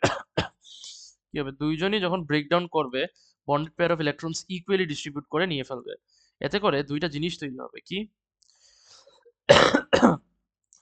স্পিসিস কন্টেইনিং আনপেয়ার্ড ইলেকট্রনস, যাদেরকে আমরা পপুলারলি কি বলে থাকি? র্যাডিক্যালস বলে থাকি। ঠিক আছে, এটা হলো কথা। আর হেটারোলাইটিক ফিশনে কি হয়? হেটারোলাইটিক ফিশনে যদি তোমার পোলারিটি থাকে, ফর এক্সাম্পল বুঝতেই পারছো এখানে পোলারিটি আছে, তাই না? এখানে কি হবে, the higher electronegative element will take the bonded pair of electrons towards itself when the bond breaks. As a result, we will have an ion of H plus and a what, Cl minus ion to be produced, which is what, a what, এটা কি হিসেবে কাজ করতে পারে? Nucleophile হিসেবে কাজ করতে পারে, কিংবা জাস্ট অ্যান আয়ন বেসিক্যালি। ঠিক আছে, কিংবা অ্যানায়ন বলতে পারো, ইন আ সেন্স, আর কিছু না। ঠিক আছে, সো আমাদের কিন্তু ফ্রি রেডিক্যাল সাবস্টিটিউশনে কি হয়, হোমোলাইটিক ফিশন হয়। আর এই যে এটা ব্রেকডাউন হবে, কে এনার্জিটা কোথা থেকে আসে? ইউভি লাইট থেকে আসে, যেটা আবার এটার সোর্স কি? সান। ঠিক আছে, এভাবে যেন মনে থাকে।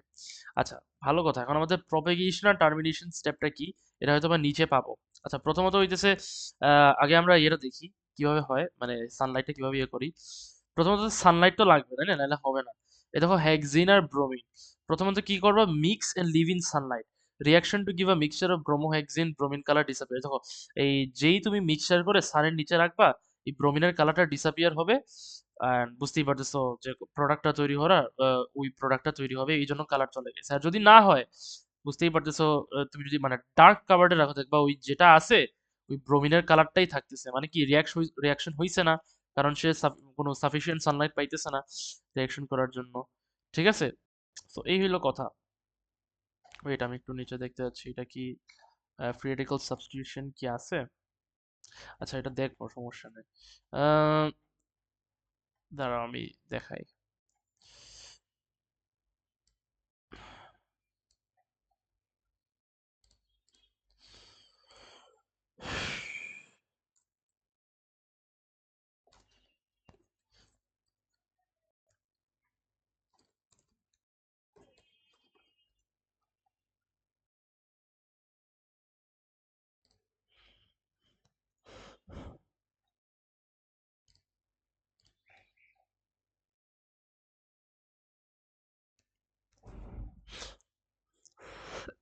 আচ্ছা, এত ইয়ে পর্যন্ত যদি বুঝে যাও যে ইনিশিয়েশন স্টেপে কি হয়, আমরা প্রপাগেশন স্টেপটা একটু আমাদের জানা উচিত।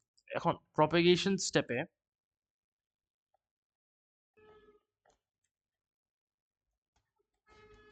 যেটা হয়ে থাকে, প্রথমে কি হয়, the halogen free radicals are very reactive.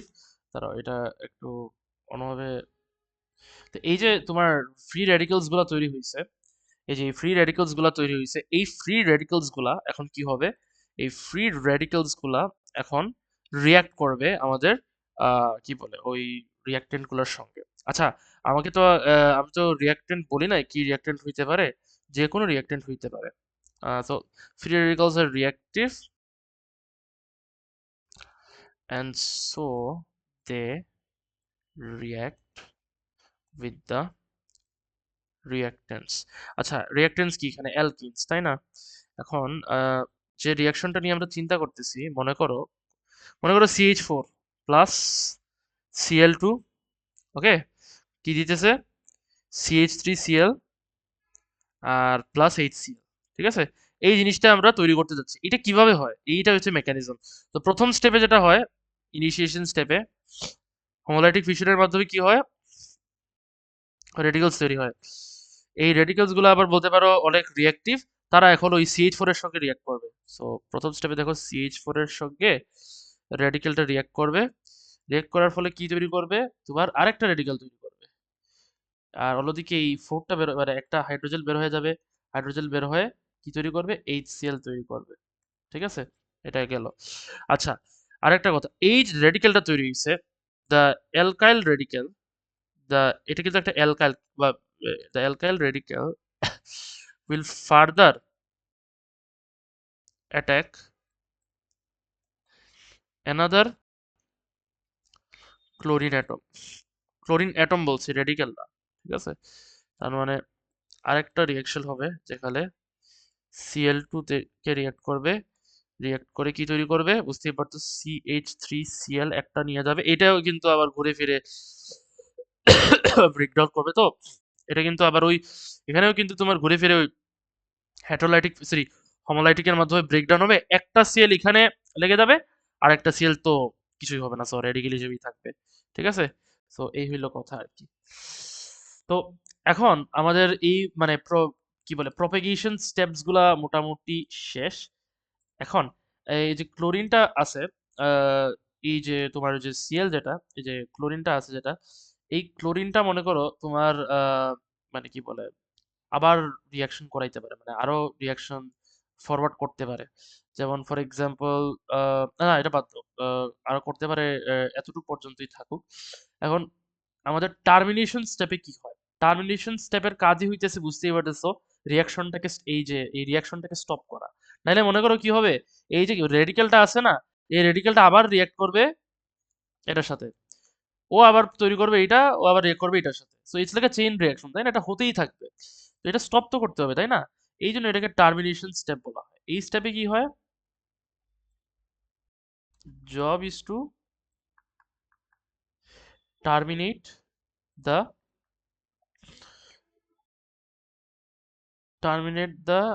Chain reaction due to two free radicals reacting together, due to two free radicals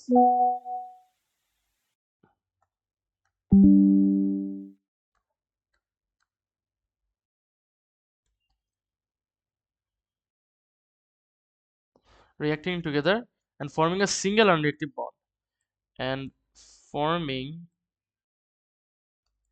a single unreactive bond.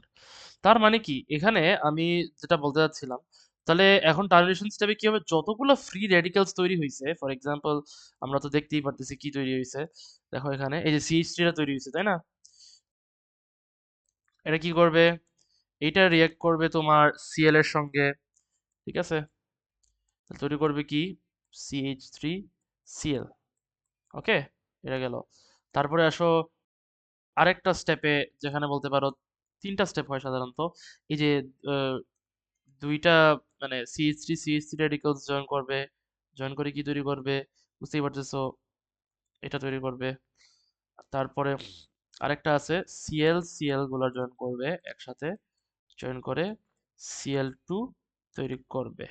ঠিক আছে, তার মানে কি টার্মিনেশন স্টেপে কি হয়, রেডিকেলস গুলাকে কিভাবে আনরিঅ্যাক্টিভ মলিকিউলসে কনভার্ট করা যায়, এটাই হইতেছে তার main target, and that's how the whole mechanism takes place. ব্যাপারটা বুঝছো, যদিও এটা নোটসে দেওয়া নাই, তুমি চেষ্টা করবা রেকর্ডিং দেখে একটু লিখে ফেলতে। ক্লিয়ার কি বলছি? Hello রুবাব, hello. Yes, clear. লিখে ফেলবো। ওকে, গুড। আচ্ছা, তারপরে এটা গেল, আমরা এখন অ্যালকিনস গুলা ফুয়েলস হিসেবে কিভাবে কাজ করে এটা মানে অ্যাপ্লিকেশন সেক্টরে যাই একটু। এখন alkanes are obtained from the fractional distillation, the cracking of the crude oil. Crude oil is a mixture of hydrocarbons containing alkanes, alkenes, arenes. ঠিক আছে, it is the thing which is required for our everyday energy source. আমরা যে gas চালাই, আমরা যে cooking করি, আমরা যে হিটিং পারপাসে ইউজ করি, ইলেকট্রিসিটি বানায়, সবকিছুই কিন্তু কিংবা ট্রান্সপোর্টেশন যাই বলো না কেন, এই crude oil the magical liquid, এই লিকুইড থেকেই বেসিক্যালি আসে। এই ক্রুড অয়েলটা কোথায় পাওয়া যায়? মাটির নিচে পাওয়া যায়, and it is extracted from the earth in a drilling process and transported to the oil refinery. ঠিক আছে, এই রিফাইনারির মধ্যেই গিয়ে তোমার বেসিক্যালি এটাকে আলাদা রিফাইন করা হয়, রিফাইন করেই তোমার বিভিন্ন প্রোডাক্টস, পেট্রোকেমিক্যাল প্রোডাক্টসে আমরা কনভার্ট করি অয়েল রিফাইনারিতে নিয়ে। এখন oil রিফাইনারিতে crude oil is separated into useful fuels by fractional distillation। আচ্ছা, fractional distillation টা কি? এটা IGCSE তে পড়ছো তাই না? It's a separating technique in which the wide ranges of different hydrocarbons are separated into fraction। দেখো crude oil কিন্তু একটা ভাস্ট বড় একটা হাইড্রোকার্বন চেইন। এই সেকশন, ঠিক আছে? C1 থেকে C4 মনে করো তোমার এখানে গ্যাস রিপ্রেজেন্ট করে, C4 থেকে তোমার C8 পর্যন্ত লিকুইড, তারপরে তোমার C10 থেকে C15 পর্যন্ত সলিড, এরপরে সো অন সো ফোর্থ। ঠিক আছে, তো এত ভাস্ট হাইড্রোকার্বন তো আমাদের পুরোটা তো লাগবে না তাই না, C34 পর্যন্ত লাগবে না, কিছু কিছু তো লাগবে। সো আমরা কি করব, এগুলাকে ভাগ করার চিন্তা করব। ভাগ করব কিভাবে? Based on their boiling points. এই দেখো, এটাকে ফ্র্যাকশনেটিং কলাম বলে। বিভিন্ন তোমার এখানে ইয়ে থাকবে, মানে কি বলে, বিভিন্ন মানে কি বলে আউট পয়েন্ট থাকবে। মজার ব্যাপার হইতেছে, আমরা যত উপরে যাব টেম্পারেচার কমবে, temperature decreases, that's the speciality of fractionating column, যে নিচে বেশি টেম্পারেচার, উপরে কম টেম্পারেচার। ঠিক আছে, তো প্রথমত তুমি ক্রুড অয়েল ভেপোরাইজড ফর্মে, আই রিপিট ভেপোরাইজড ফর্মে তুমি ভিতরে ঢুকাবা, ভেপোরাইজড ফর্মে ভিতরে ঢুকাবা। কেন? কারণ লিকুইড তো উপরে যাবে না, গ্যাস উপরে যাবে তাই না? ভেপোরাইজড ফর্মে ঢুকাবা। এখানে যেহেতু হিট বেশি, এখানে কি হবে, একটা জিনিস মনে রাখবা। হাউএভার দ্য কি বলে সাম, এটা কি এখানে না এখানে, আহ, এই যে এখানে একটা জিনিস মনে রাখবা, যে হাইয়ার মাস মলিকিউল অ্যালকিন যেগুলা, এদের কিন্তু বলতে পারো বয়লিং পয়েন্ট বেশি থাকে। ঠিক আছে, আর নিচে যেহেতু তোমার বয়লিং পয়েন্টটা বেশি কিংবা মেল্টিং পয়েন্টটা বেশি, তারা ইজিলি সেখানে কি হয়ে যাবে, মেল্ট হয়ে মনে করো বিটুমিন তৈরি করবে। বিটুমিন কিসের জন্য ইউজ হয়? রোডস আর রুফস এর জন্য। ওই যে তুমি ইয়েতে দেখো না, রোডস এর মধ্যে দেখো না যে মানে কি বলে, ক্রেনস আর লরিজ এসে একটা কালো জিনিস ফালায়, এটা কি আমরা বিটুমিন বলি, কিংবা অ্যাসফাল্ট যেটাই বলে থাকো না কেন। ঠিক আছে, তারপরে হচ্ছে যে fuel oil is used for ships and power station. ডিজেলের ক্ষেত্রে যখন উপরে যাইতেছে কি হইতেছে, স্টেট অফ ম্যাটার চেঞ্জ হচ্ছে, সলিড থেকে লিকুইড, লিকুইড থেকে আস্তে আস্তে গ্যাস, রিফাইনারি গ্যাসেস। এই গ্যাসগুলো সবচেয়ে বেশি গুরুত্বপূর্ণ। আমরা ওই যে এলপিজি আছে না, আমরা যে গ্যাস সিলিন্ডারের ভিতরে যে এলপিজি পাই থাকি, ওটার কাজ কি, আমরা বেসিক্যালি কুকিং এবং হিটিং এর জন্য ইউজ করে থাকি আমাদের বাসার মধ্যে। সো ওগুলো ওই রিফাইনারি গ্যাস থেকে আসে। আর গ্যাসোলিল কেরোসিল তো বলে লাভ নাই, গ্যাসোলিল তো গাড়ির জন্য ইউজ করা হয়, গাড়ির ফুয়েল হিসেবে। ডিজেল তো গাড়ি, বাস, ট্রাক, গাড়ির জন্য। আর kerosene not only for that, for for flaming substances, but also for aviation as well.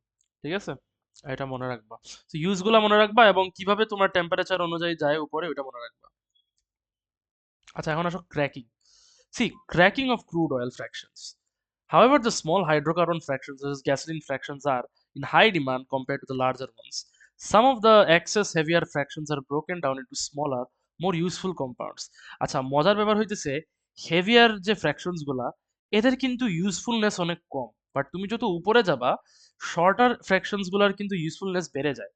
So একটা তো হইতেছে ফ্র্যাকশনাল ডিস্টিলেশনের মাধ্যমে এদেরকে বিভিন্ন পেট্রোকেমিক্যাল প্রোডাক্টস কিংবা বিভিন্ন পেট্রোকেমিক্যাল ফ্র্যাকশনস আমরা সেপারেট করে থাকি। But cracking is another process which you can do it as well. এখানে কি হয়, এক্সেস হেভিয়ার ফ্র্যাকশনস গুলা আমরা ছোট মোর ইউজফুল কম্পাউন্ডসে কনভার্ট করে থাকি, ঠিক আছে? These are more useful include কি alkenes or low relative formula mass compound. এটাকে ক্র্যাকিং বলা হয়। যেমন এই দেখো, এটা একটা অ্যালকিন, ঠিক আছে, ডিজেল অয়েল। এটাকে যদি আমি ক্র্যাক করি তাহলে কি তৈরি করতে পারি? অ্যালকিন তৈরি করতে পারি, একটা অ্যালকিন তৈরি করতে পারি, ঠিক আছে? কি বলছি? কিংবা অ্যালকিন আরেকটা আরেকটা অ্যালকিন তৈরি করতে পারি যেটা ক্যাটালিস্ট হিসেবে কাজ করবে, ঠিক আছে? কি বলছি? So many things if you want you can do it. Propene, ethene এগুলো কিন্তু রিফাইনারি গ্যাসেস, ঠিক আছে? তোমার এলপিজির জন্য গুরুত্বপূর্ণ। তো খামোখা শুধু আমরা হেভি ফ্র্যাকশন গুলো আমরা রাখলে হয়? রিফাইনারি গ্যাসেস কনভার্ট করলেই তো আমরা এটার ইউজফুলনেস বাড়াই দিতে পারি, তাই না? পেট্রোলের কথা তো আর বলে লাভ নাই, এটা তো অনেক ইউজফুল, তাই না? তারপর আছে when a large hydrocarbon is cracked, a smaller alkane alkyl, সবসময় মনে রাখবা when thermal cracking is performed। Thermal cracking কি? অনেক প্রচুর হিট এবং ক্যাটালিস্ট ইউজ করে। ক্যাটালিস্টে কি থাকে? জিওলাইট, অ্যালুমিনাইট, ঠিক আছে? এটাকে অ্যালুমিনাইট বলে, মনে রাখিও। অ্যালুমিনাইট নাহলে জিওলাইট, যেটাই বলে থাকো না কেন। তো catalyst, in the presence of catalyst and huge amount of heat, তুমি যখন একটা বড় অ্যালকিলকে মানে বড় হাইড্রোকার্বনে কনভার্ট করবা, তখন ইদার একটা অ্যালকিল আর সাথে একটা অ্যালকিল তৈরি হবে সবসময়, মনে রাখিও। এটা হলো কথা। এখন কুল অ্যালকিল এবং কুল অ্যালকিল তৈরি হবে সেটা তোমার বিষয়, ঠিক আছে? এই হলো কথা। Now the low molecular mass alkyls formed make good fuels and are in high demand। এই জিনিসটা গুরুত্বপূর্ণ, বললাম তো যে লোয়ার মাস মলস ইউজফুলনেস বাড়ায় এবং তাদের এফিসিয়েন্সিও বেশি, যার ফলে তারা ভালো ফুয়েল হিসেবে কাজ করে। দুই ধরনের আছে, থার্মাল আর ক্যাটালিটিক ক্র্যাকিং, ঠিক আছে? থার্মালে কোনো ক্যাটালিস্ট নাই যেহেতু 1000 ডিগ্রি সেলসিয়াস লাগবে এবং বেশি অ্যালকিল আর অনেক অ্যালকিল অ্যালকিল তৈরি করে। বাট ক্যাটালিটিকে কি হয়, কম টেম্পারেচার লাগবে, কারণ এখানে ক্যাটালিস্ট ইউজ হইতেছে, তাই না? জিওলাইট কিংবা অ্যালুমিনিয়াম অক্সাইড টু প্রডিউস কি অ্যারোমেটিক হাইড্রোকার্বনস ইউজ করার তৈরি হয়ে যায়। অ্যারোমেটিক হইতেছে তোমার এস্টার্স, ঠিক আছে? ওটা আমরা পরে পড়বো, সমস্যা নাই। তারপরে আসো রিফর্মিং অ্যালকিলস। আচ্ছা, অ্যালকিল রিফর্ম করা বলে কি? আমরা জানি অনেকগুলো ভেহিকেলস পেট্রোল কিংবা ডিজেলে রান করে, which are both a mixture of alkyls along with other hydrocarbons, impurities, additives। শুধু কি তোমার হাইড্রোকার্বন, ওখানে তো অনেক ইম্পিউরিটিসও থাকে এবং অ্যাডিটিভসও থাকে। Many of the alkyls in this fuel are straight chill alkyls। These straight chill alkyls are more likely to explode rather than combust। সাধারণত বলা হয় স্ট্রেট চিল অ্যালকিলস গুলা, তাদেরকে তুমি যদি ব্রাঞ্চ না করো তাহলে মনে করো তোমার তাদের চান্স বেশি ফ্লেমেবল হওয়ার, মানে কম্বাস্ট না করে বাস্ট করবে ভিতরে, মানে ইঞ্জিনের ভিতরে, এবং ইঞ্জিনের ভিতরে যদি বার্স্ট করে, হ্যাঁ হয়তো বা বাইরে কোনো জিনিস তুমি বুঝতে পারবা না, বাট ভিতরে যদি ইঞ্জিন বার্স্ট করে লং টার্মে কিন্তু ইঞ্জিনের কোয়ালিটি ডিগ্রেড করে। এটাকে কি বলে? This is known as knocking and makes the combustion less efficient. আস্তে আস্তে তোমার গাড়ি এত বেশি জোরে টানবে না। এটা করার জন্য কি করা হয়? To reduce this, straight chain alkanes are reformed into branched alkanes, ঠিক আছে? মানে আমরা ওই কি বলে অকটেন না ঢুকায় কি করব, 2,5 ডাইমিথাইল হেক্সেন ঢুকাবো ওই before we commercially sell it as fuel, ঠিক আছে? এটাকে আমরা কি বলি? রিফর্মিং বলি, রিফর্মিং প্রসেস বলি। রিফর্মিং সাধারণত কিভাবে ইউজ করা হয়? ওই প্ল্যাটিনাম ক্যাটালিস্ট হিসেবে ইউজ করা হয়। কিভাবে করতে হয় এত ডিপ যাওয়া লাগবে না, ঠিক আছে? জাস্ট যদি বলে রিয়াকশন, জাস্ট এই যে এরকম একটা রিয়াকশন লিখে দিবা আর একটা ক্যাটালিস্টটা ইনক্লুড করবে পিটি এখানে, ঠিক আছে?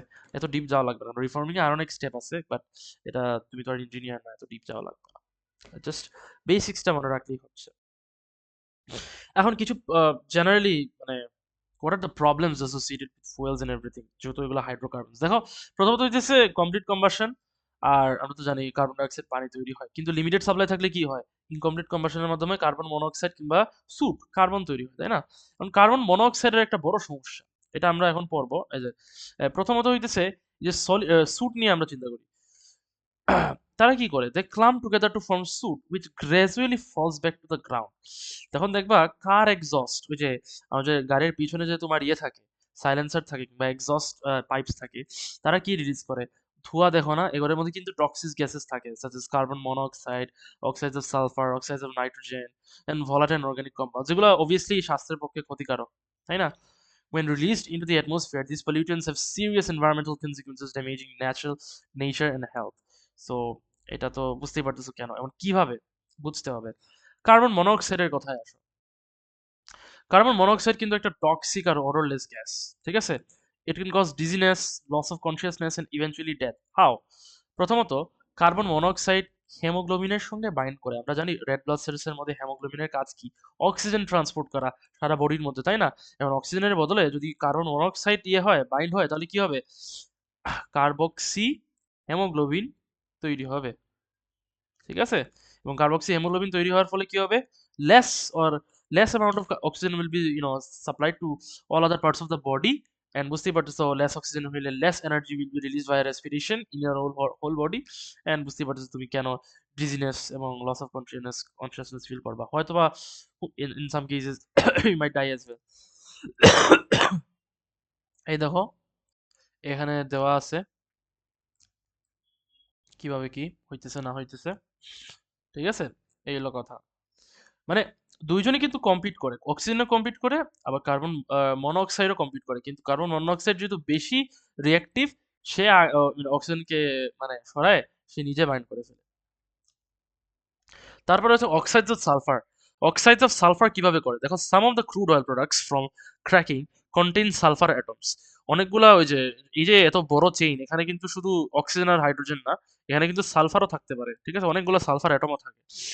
এখন সালফার অ্যাটমের সমস্যা হইতেছে, তারা যখন অক্সিজেনের সঙ্গে রিয়েক্ট করে সালফার ডাইঅক্সাইড তৈরি করে, which is itself a toxic gas. এই সালফার ডাইঅক্সাইড যখন পানির সঙ্গে রিয়েক্ট করে অ্যাট দি অ্যাটমসফিয়ার, কি তৈরি করে? সালফিউরাস, এরপরে সালফিউরিক। এই সালফিউরাস আর সালফিউরিক অ্যাসিডটা কিন্তু অ্যাসিড রেইনে কন্ট্রিবিউট করে, যেটা অবশ্যই কি করে? তোমার অ্যাকোয়াটিক লাইফ ড্যামেজ করে, death to crops and forest, release of CO2 from carbon dioxide from carbon, মানে যেই অ্যাসিড রেইন পড়বে, কার্বনের রক থেকে কার্বন ডাইঅক্সাইড রিলিজ হবে, বুঝতেই পারছো কার্বন ডাইঅক্সাইড রিলিজ হলে কি হবে? গ্রিন হাউস গ্যাস, তাই না? which will promote what? Global warming, ঠিক আছে? এই হলো কথা। অক্সাইডস অফ নাইট্রোজেনের ক্ষেত্রে, আচ্ছা এটা মজার বিষয় হচ্ছে, নাইট্রোজেন তো অনেক আনরিঅ্যাক্টিভ, তাই অক্সিজেনের সঙ্গে এয়ারে এত বেশি রিঅ্যাক্ট করবে না, কিন্তু কার ইঞ্জিনের ভিতরে অনেক প্রচুর টেম্পারেচার থাকে, যার ফলে নাইট্রোজেন ডাইঅক্সাইড তৈরি হয়। অ্যাটমসফিয়ারে নাইট্রোজেন এমনি এমনি অক্সিজেনের সঙ্গে রিঅ্যাক্ট করে না, কিন্তু ইঞ্জিনের ভিতরে তৈরি করে, কারণ অনেক টেম্পারেচার থাকে তাই, ঠিক আছে? The oxides of nitrogen are then released in the exhaust fumes into the atmosphere. Car exhaust fumes are also contain unburnt hydrocarbons from fuels and their oxides. এগুলোকে VOC বলে, ঠিক আছে? In air, nitrogen oxides can react with these VOCs. এই যে unburnt hydrocarbons, এগুলোর সঙ্গে কিন্তু তোমার কি নাইট্রোজেন অক্সাইডস রিঅ্যাক্ট করে কি তৈরি করতে পারে? Pan, peroxyacetylnitrate, nitrate, which is the main pollutant found in photochemical smog. I'm not sure whether you've seen smog or not, but smog অনেক বাজে, harmful for our lungs, eyes and life. কিছু তো দেখতেই পারি না, এটা একটা কথা। দ্বিতীয় কথা হইতেছে লাংসে অনেক ক্ষতিকারক থাকে। তো স্মগটা মানে স্মগের মধ্যে কিন্তু এই নাইট্রোজেন ডাইঅক্সাইডও থাকে, এটা মনে রাখবা। Nitrogen oxides can dissolved in water to from nitrous. এই আরেকটা সমস্যা হইতেছে যে সে আবার সলিউবল ওয়াটারে, যার ফলে পানির সঙ্গে রিয়েক্ট করে দেখো নাইট্রাস আর নাইট্রিক অ্যাসিড তৈরি করে, which can also contribute to acid rain just like sulphur as well. এবং সে যেহেতু পানির সঙ্গে ডিরেক্টলি ডিজলভ করে, তাহলে মানে কি? সে বিল্ডিংস করোড করতে পারে, অ্যাকোয়াটিক লাইফ আবার লেকস রিভার্স অ্যাসিডিক বানায় করতে পারে, আবার হিউম্যানস এর উপরে পড়লে তো কথাই নাই, তাই না? একটা সুন্দর টেবিল দেওয়া আছে, এই টেবিলের মধ্যে কিন্তু একটা সামারি দিছে, এই টেবিলটা মনে রাখলেই হবে। ব্যাপারটা হচ্ছে কি বলছি, আর রিয়াকশনস গুলা অবশ্যই মনে রাখবা। ক্লিয়ার কি বলছি, প্রভাব? Yes, clear. ওকে, তারপরে হচ্ছে reducing emissions two reduce the amount of pollutants found in. আচ্ছা এত কিছু তো বললাম, এখন তো সলিউশন দরকার ভাইয়া, তাই না? কি কি করতে পারি আমরা? প্রথমত হচ্ছে to reduce the amount of pollutants released in car exhaust fumes, many cars are now fitted with catalytic converters. আমরা ক্যাটালিটিক কনভার্টার ইউজ করতে পারি। যেমন ফর এক্সাম্পল কিছু প্রেশিয়াস মেটাল আছে, প্ল্যাটিনাম, রোডিয়াম, প্যালেডিয়াম, এদেরকে আমরা যদি হানিকম দিয়ে কোট করি, তাহলে একটা বড় সার্ফেস এরিয়া পাবো, ঠিক আছে? এই প্ল্যাটিনাম রোডিয়ামকে তুমি হানিকম দিয়ে করলে, এটাকেই আমরা ক্যাটালিটিক কনভার্টার বলি। এদের কাজ কি? এরা কি করে? এরা এই যে আনবার্নড হাইড্রোকার্বনস গুলো আছে না, এদেরকে অক্সিডাইজ করে। অক্সিডাইজ করে কি তৈরি করে? কার্বন ডাইঅক্সাইড আর পানি তৈরি করে, ঠিক আছে? তাহলে এতে লাভ কি হয়েছে? কার্বন ডাইঅক্সাইড তো আর তোমার কি বলে এত বেশি ইয়ে না, তাই না? তো দিস ইজ আ মানে good thing. Instead of releasing carbon monoxide, CO2 release হইতেছে, but which is also bad, but still মনে করো এত বেশি হার্মফুল না, যারা হিউম্যান হেলথের জন্য এত বেশি হার্মফুল না, হয়তো বা গ্লোবাল ওয়ার্মিং করতে পারে কিন্তু হিউম্যান হেলথের জন্য হার্মফুল না আর কি। It is one way basically catalytic converters are doing. Similarly goes for ওই যে কার্বন মনোক্সাইড বলো কিংবা নাইট্রোজেন ডাইঅক্সাইড, এদের ঘুরে ফিরে বার হতে, এগুলোই তো মেইন জিনিস যেগুলো অ্যাসিড ড্রেনে কন্ট্রিবিউট করে, তাই না? এদেরকে বের হতে দেয় না, ঘুরে ফিরে কার্বন ডাইঅক্সাইডে কনভার্ট করে আলটিমেটলি ওটা রিলিজ করে। এই যে এখানে লেখা আছে, দেখো কি হয়। Release through car fume pollutes the atmosphere. এই যে এইগুলো কথা, ঠিক আছে। নাইট্রোজেন গ্যাস এমনিতেই তোমার কি বলে, এই কি বলে অক্সিডেশনকে তো রিয়াক্ট করবেই না অ্যাটমসফিয়ারে, বুঝতেই পারছো কেন, হাই টেম্পারেচার, তাই না? এই যে এটা হচ্ছে ক্যাটালিটিক কনভার্টারের একটা মানে একটা ডায়াগ্রাম দিছে ওরা, দেখো। Nitrogen oxides are formed in the cars engine, এটা ঢুকে the nitrogen oxides are reduced on the surface. এই সারফেসটা কিন্তু হানিকম দিয়ে কানেক্টেড থাকে, যাতে মানে কোটেড থাকে, যাতে লার্জ সারফেস এরিয়া পাইতে পারি। and on a hot catalyst to nitrogen and carbon dioxide, and ঘুরে ফিরে যে এই যে দুইটা গ্যাস আছে, সবসময় মনে রাখবা ক্যাটালিটিক কনভার্টার কি তৈরি করে, নাইট্রোজেন আর কার্বন ডাইঅক্সাইড, সবসময় মনে রাখবা। এই দুইটা কিন্তু আলটিমেটলি বের হয়ে যায় তোমার এক্সস্ট ফিউমের মাধ্যমে, ঠিক আছে। এই হলো কথা। আচ্ছা, আর একটা জিনিস হইতে পারে অল্টারনেটিভ ফুয়েল। তুমি রিনিউয়েবল সোর্সে মানে কি বলে সুইচ করো। বায়োফুয়েল একটা এক্সাম্পল রিনিউয়েবল ফুয়েলের, তাই না? রিনিউয়েবল মানে কি, that can be replaced over a short period of time. The bio part means it's coming from living matter. দুইটা আছে, বায়োডিজেল আছে, বায়োইথেনল আছে, তাই না? এগুলো কাজ কি? প্রথমত হচ্ছে এটা পলিউশন রিডিউস করতে সাহায্য করে, দ্যাটস আ বেনিফিট, তাই না? কারণ তুমি ফসিল ফুয়েলসকে কম্বাস্ট না করে তুমি কি করতেছো, কম্বাস করতেছো না, মানে কম্বাসন করতেছো না, so that's a good thing. তুমি CO2 রিলিজ করতেছো না, গ্রিন হাউস গ্যাসেস রিলিজ করতেছো না, দ্যাটস আ গুড থিং। তারপরে দেখো, the limited amount and depletion of non-renewable fossil fuels are two reasons for finding alternative fuels. আরেকটা জিনিস হইতেছে দ্যাট যেহেতু নন রিনিউয়েবল তো আর সারা জীবন থাকবে না, কি হবে, একটা সময় তো শেষ হয়ে যাবে। সো দ্যাটস অ্যানাদার বেনিফিট যে আমরা রিনিউয়েবল ইউজ করলে আজীবন থাকবে, ঠিক আছে। এই দুইটা হচ্ছে মেইন বেনিফিট। যদি বলে বেনিফিটস কি, তো ওটা লিখে নিবা। এখন এই যে বেনিফিটস তো এখানে বলছে, বায়োফুয়েলস আর কার্বন নিউট্রাল, মানে কার্বন ফুটপ্রিন্ট কন্ট্রিবিউট করে না। Biodiesels and biogas can reduce the amount of gas going to landfill as the waste can be used to produce them. এই জিনিসটা গুরুত্বপূর্ণ, মানে রিসাইক্লিং আর কি, ঠিক আছে। আবার biofuel production could provide money for less developed countries as they have the space to grow the crops required. গুরুত্বপূর্ণ বিষয়, কারণ লেস ডেভেলপড কান্ট্রিজদের তো এত টাকা নাই তেল কেনার জন্য, গ্যাস কেনার জন্য।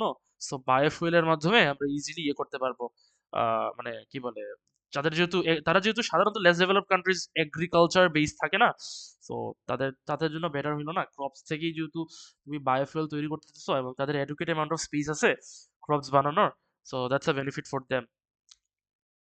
তারপরে ড্রব্যাকস কি হইতে পারে, এই যে cost of converting engines and machinery. এই মেশিনারি হইতেছে গুরুত্বপূর্ণ, কিছু স্পেশালাইজড মেশিনারি লাগবে, নাহলে বায়োফুয়েল রান করতে পারবা না।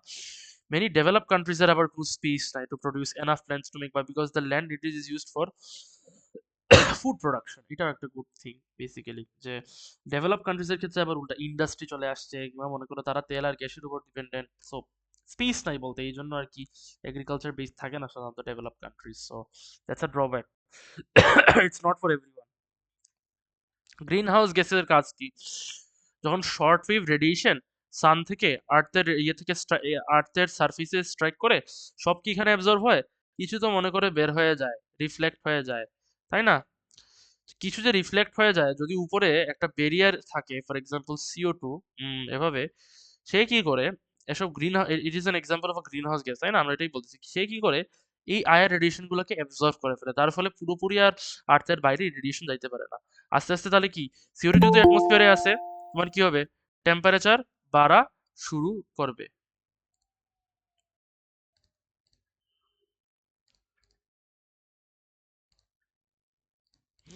টেম্পারেচার বাড়া শুরু করবে, এটা কে? Hello Rubab, can you hear me? Hello. Yes. তুমি দুইটা অ্যাকাউন্ট মনে হয় দেখতেছি। না, একটাই তো। ও, মেবি। আচ্ছা, যেটা বলতেছিলাম, সো এটাই হয় আর কি, যে আমরা যত উপরে যেতে শুরু করবা তখন দেখবা যে যে আয়ার রেডিয়েশনটা মনে করো সান থেকে আসে, নিচে যায়, সারফেস থেকে আর্থ সারফেস থেকে রিফ্লেক্ট করে, উপরে অ্যাটমসফিয়ারে কার্বন ডাই অক্সাইড থাকে, কার্বন ডাই অক্সাইড গুলো আবার হিট অ্যাবজর্ব করে, হিট অ্যাবজর্ব করার ফলে বলতে পারো সারা অ্যাটমসফিয়ারটা সে হিট আপ করে ফেলে, অ্যান্ড গ্রাজুয়ালি অ্যানুয়ালি বলতে পারো 1.5 ডিগ্রি সেলসিয়াসে তোমার টেম্পারেচার ইনক্রিজ করতেছে গ্লোবালি। ঠিক আছে? দ্যাটস অ্যান ইস্যু, কারণ এটাকেই আমরা গ্লোবাল ওয়ার্মিং বলে থাকি, এবং গ্লোবাল ওয়ার্মিং এর কারণে আমরা চেঞ্জিং ক্লাইমেটিক প্যাটার্নস দেখতে পারতেছি বিভিন্ন লোকেশনে। ঠিক আছে? তো এগুলো একটু লিখে নিবা, এই হলো কথা। কার্বন নিউট্রালিটি মানে কি দেখো, carbon neutral is defined as a net zero effect on the amount of carbon dioxide in the atmosphere. Hydrogen gas is an important carbon neutral fuel that produces only water when it combusts. Hydrogen oxygen যখন পানি তৈরি করে, ঠিক আছে? Although it produces a large amount of energy, the low density of hydrogen means you need large amounts compared to fossil fuels to give the same amount of energy per gram. আচ্ছা, এই যে আমরা এত সহজে পানি তৈরি করতেছি, হয়তোবা এনার্জি কম তৈরি হইতেছে, কিন্তু এই সেম এনার্জিটা তৈরি করার জন্য তোমার প্রচুর ফুয়েল লাগবে, প্রচুর ফসিল ফুয়েল লাগবে।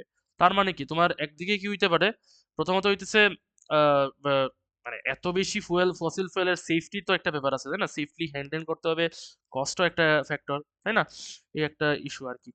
সো এই যে এক্সপ্লোসিভ নেচারের কারণে there is a result in storage problems when using hydrogen as a fuel. Producing hydrogen is not cheap, so although it qualifies as a carbon neutral fuel, its widespread use remains limited.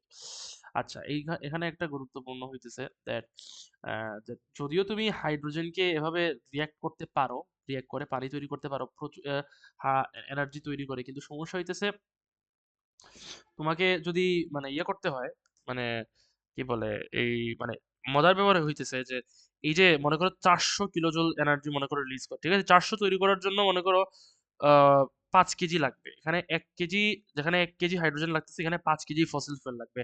That is the benefit basically, কিন্তু সমস্যা হচ্ছে it's very expensive. আর আরেকটা কথা হইতেছে যে তোমার হাইড্রোজেনটা কি বলে, হাইড্রোজেন হাইড্রোজেন চিপ না, ঠিক আছে? So also it qualifies as a carbon neutral fuel, it's wide spread use remain limited. সবাই ইউজ করতে পারে না কি, ডেভেলপ কান্ট্রিজ ছাড়া। ঠিক আছে, এই হলো কথা। আচ্ছা, বায়োফুয়েলের কথা যদি আমরা বলি, biofuels are commonly thought of as being plant based. As a plant grows, it absorbs carbon dioxide from the atmosphere during photosynthesis. আমরা জানি, when the plant is then burned as a fuel, it releases the carbon that is stored as carbon dioxide. এটা তো photosynthesis এর basic steps। Biology ছিল, আইজিসিসি তে biology ছিল। জি, এখনো আছে। ও, তাহলে তো এগুলো ইজি জানার কথা বেসিক্যালি। দেখো তোমার কি হয়, সানলাইট যখন যায় লিফের মধ্যে, তাহলে কি হয় আমরা জানি, কার্বন ডাইঅক্সাইড আর ওয়াটার শুষে অক্সিজেন আর গ্লুকোজ বের হয়ে আসে। ঠিক আছে? So if the amount of CO2 during growth is the same as the amount of CO2 released during combustion, then it is considered to be carbon neutral. তার মানে কি, net carbon effect কিন্তু zero হয়ে গেছে, তাই না? এটাকেই carbon neutrality বলে। আশা করি অনেক জিনিসের এক্সাম্পল বুঝছো। মানে যতটুকু CO2 সে ফটোসিনথেসিসের সময় নিবে, এবং যতটুকু CO2 সে কম্বাশনের সময় রিলিজ করবে, তাহলে কি, মনে করো 400 নিল, 400 দিল, তাহলে 400 - 400 kilo, net carbon effect zero হয়ে গেল। ঠিক আছে? এটাকেই আমরা কার্বন নিউট্রাল বলে থাকি। আশা করি বুঝছো। There is an argument for fossil fuels being carbon neutral because they are releasing the CO2 that they absorb millions of years ago. একটা আর্গুমেন্ট আছে, ফসিল ফুয়েল তো অনেক বছর লাগে, তাই না? মিলিয়ন্স অফ ইয়ার্স এগো যেহেতু তৈরি হয়েছে এগুলা, তার মানে কি, সায়েন্টিস্টরা ক্লেম করতেছে যে যেহেতু ওরা ফটোসিনথেসিসের মাধ্যমেই তো ওরা তৈরি হয়েছে, তাই না? যেহেতু যতগুলো CO2 তারা অ্যাবজর্ব করছে, ওরা ততগুলো CO2 এখন ওরা রিলিজ করতেছে, মানে কম্বাশনের মাধ্যমে রিলিজ করতেছে, তাই না? তাহলে নেট এফেক্ট তো জিরো, তাই না? ঘুরে ফিরে তো কার্বন নিউট্রাল কম্পাউন্ড, তাই না? মানে জিনিস, তাই না? তাদের আর্গুমেন্টটা হইতেছে এটা। However, this is a vague argument because they are not carbon neutral because they absorbed CO2 billions of years ago when the levels of CO2 in the atmosphere were higher than the present day. ঠিক আছে? ওই আগের কি বলে, পৃথিবী যখন millions of years আগোর আগে যখন ছিল, তখন CO2 লেভেলস কিন্তু অনেক হাই ছিল এখনকার চেয়ে। ঠিক আছে? সুতরাং আমরা বলতে পারি যে ওরা হয়তোবা প্রচুর CO2 ইয়ে করছে, অ্যাবজর্ব করছে, কিন্তু ঘুরে ফিরে কিন্তু ওই জিনিসটা আবার বাড়তেছে। দেখো, সো হয়তোবা আরো বেশি দিবে তোমার ইয়ে কি বলে, এই প্রেজেন্ট ডেতে তুমি যখন কম্বাস্ট করা, আমরা যে কম্বাস্ট করতেছি গণহারে। সো এই হচ্ছে জিনিস ওরা বলতে যাচ্ছে আর কি। ঠিক আছে? Biofuels are considered to be carbon neutral, although this is not necessarily true, কারণ there is no consideration for the CO2 used in their production, harvesting, manufacture and any transport involve. এই জিনিসটা গুরুত্বপূর্ণ, কারণ প্রথমত CO2 যে use হইছে তাদের production, harvesting, ম্যানুফ্যাকচারের ক্ষেত্রে, এটা কিন্তু কনসিডার করা হয় না। সো পুরোপুরি কার্বন নিউট্রাল আমরা বলতে পারি না। ঠিক আছে, এই হলো কথা। তাহলে it's a generic term basically that is considered to have a biological plant-based origin, and it is indication of the way that the fuel was produced. One of the most common biofuel is bioethanol, which is ethanol basically. It is produced by the fermentation of sugar using yeast enzymes. ঠিক আছে, there is a limit to the concentration of ethanol in solution that can be produced using this method. Although more efficient and higher yield processes are being developed, the separation of the ethanol from the solution is one of the reasons that bioethanol can be argued not to be carbon neutral. এটা একটা গুরুত্বপূর্ণ ব্যাপার যে কি বলে যে ইথানলটা আমরা যখন সলিউশন থেকে রিমুভ করি, বায়োইথানলটা আসলে সত্যি কথা বলতে কার্বন নিউট্রাল না, কারণ যখন আমরা সেপারেট করবো তখন কিন্তু CO2 ইউজ হইতেছে। ঠিক আছে, তো দিস ইজ আ ইস্যু আর কি। The following 4 points are the major considerations for biofuel. কি থাকতে পারে? Land. Should the land be used for biofuel is used for food production instead. Yield. What volume of biofuel can be produced in the land provided? What percentage of the crop becomes useful? আসলে main কথা হইতেছে এই যে এতগুলো জিনিস এগুলো বুঝতেই পারতেছো, লজিক্যাল কিছু প্রশ্ন আর কি, একটু দেখে নিও। মেইন কথা হইতেছে এগ্রিকালচারাল ল্যান্ড ইউজ করেই তো তোমাদেরকে বায়োফুয়েল ক্রপস ইউজ মানে বানাইতে হবে, তাই না?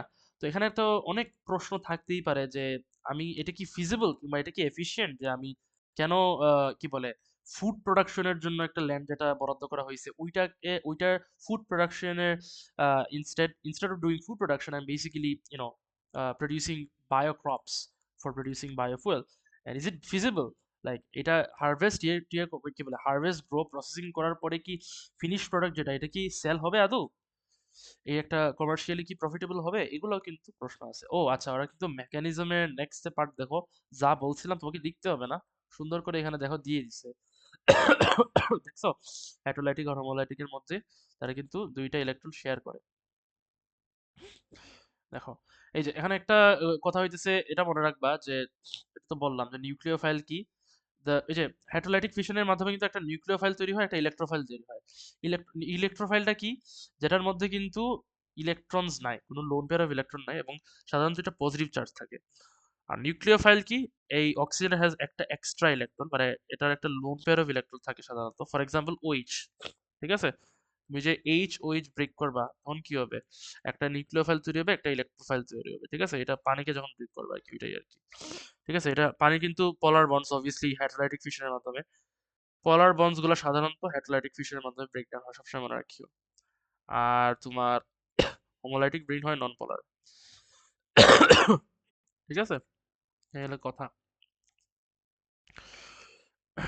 যেমন এই দেখো দ্যাট যে ওরা তৈরি করছে, রেডিক্যালস গুলো তৈরি করছে, এই হলো কথা। এই যে ইনিশিয়েশন স্টেপটা কিন্তু বলেই দিছি কি হয় ইনিশিয়েশন স্টেপে, ইউভি এনার্জির মাধ্যমে। প্রপাগেশন স্টেপে দেখো আমি যেটা বলছিলাম হুবু ওরা ইথিন দিয়ে এক্সাম্পল দিছে, দেখছো, ইথিন দিয়ে এক্সাম্পল দিছে আর কিছু না। দেখো alkyl free radical is produced, এটা আবার কিন্তু কি করে আরেকটা ক্লোরিন কিংবা ব্রোমিন মলিকিউল ফর্ম করে to halogen alkane and regenerate the chlorine bromine free radical. দেখো আবার ওই রেডিক্যালটা তৈরি করে, this free radical can then repeat the cycle. ঠিক আছে, এই যে দুইটা স্টেপ হইছে না, এটা আবার রিপিট করতে পারে, আবার রিঅ্যাক্ট করবে, ওইটা আবার তৈরি, এটা তৈরি করবে, এটা আবার তৈরি করবে, এখন তো স্টপ করতে হবে, তাই না? এই টার্মিনেশন স্টেপে this reaction is not very suitable for preparing specific halogen mixture of form. তখন আমরা কি করতে পারি? আচ্ছা, এখানে একটা গুরুত্বপূর্ণ বিষয়,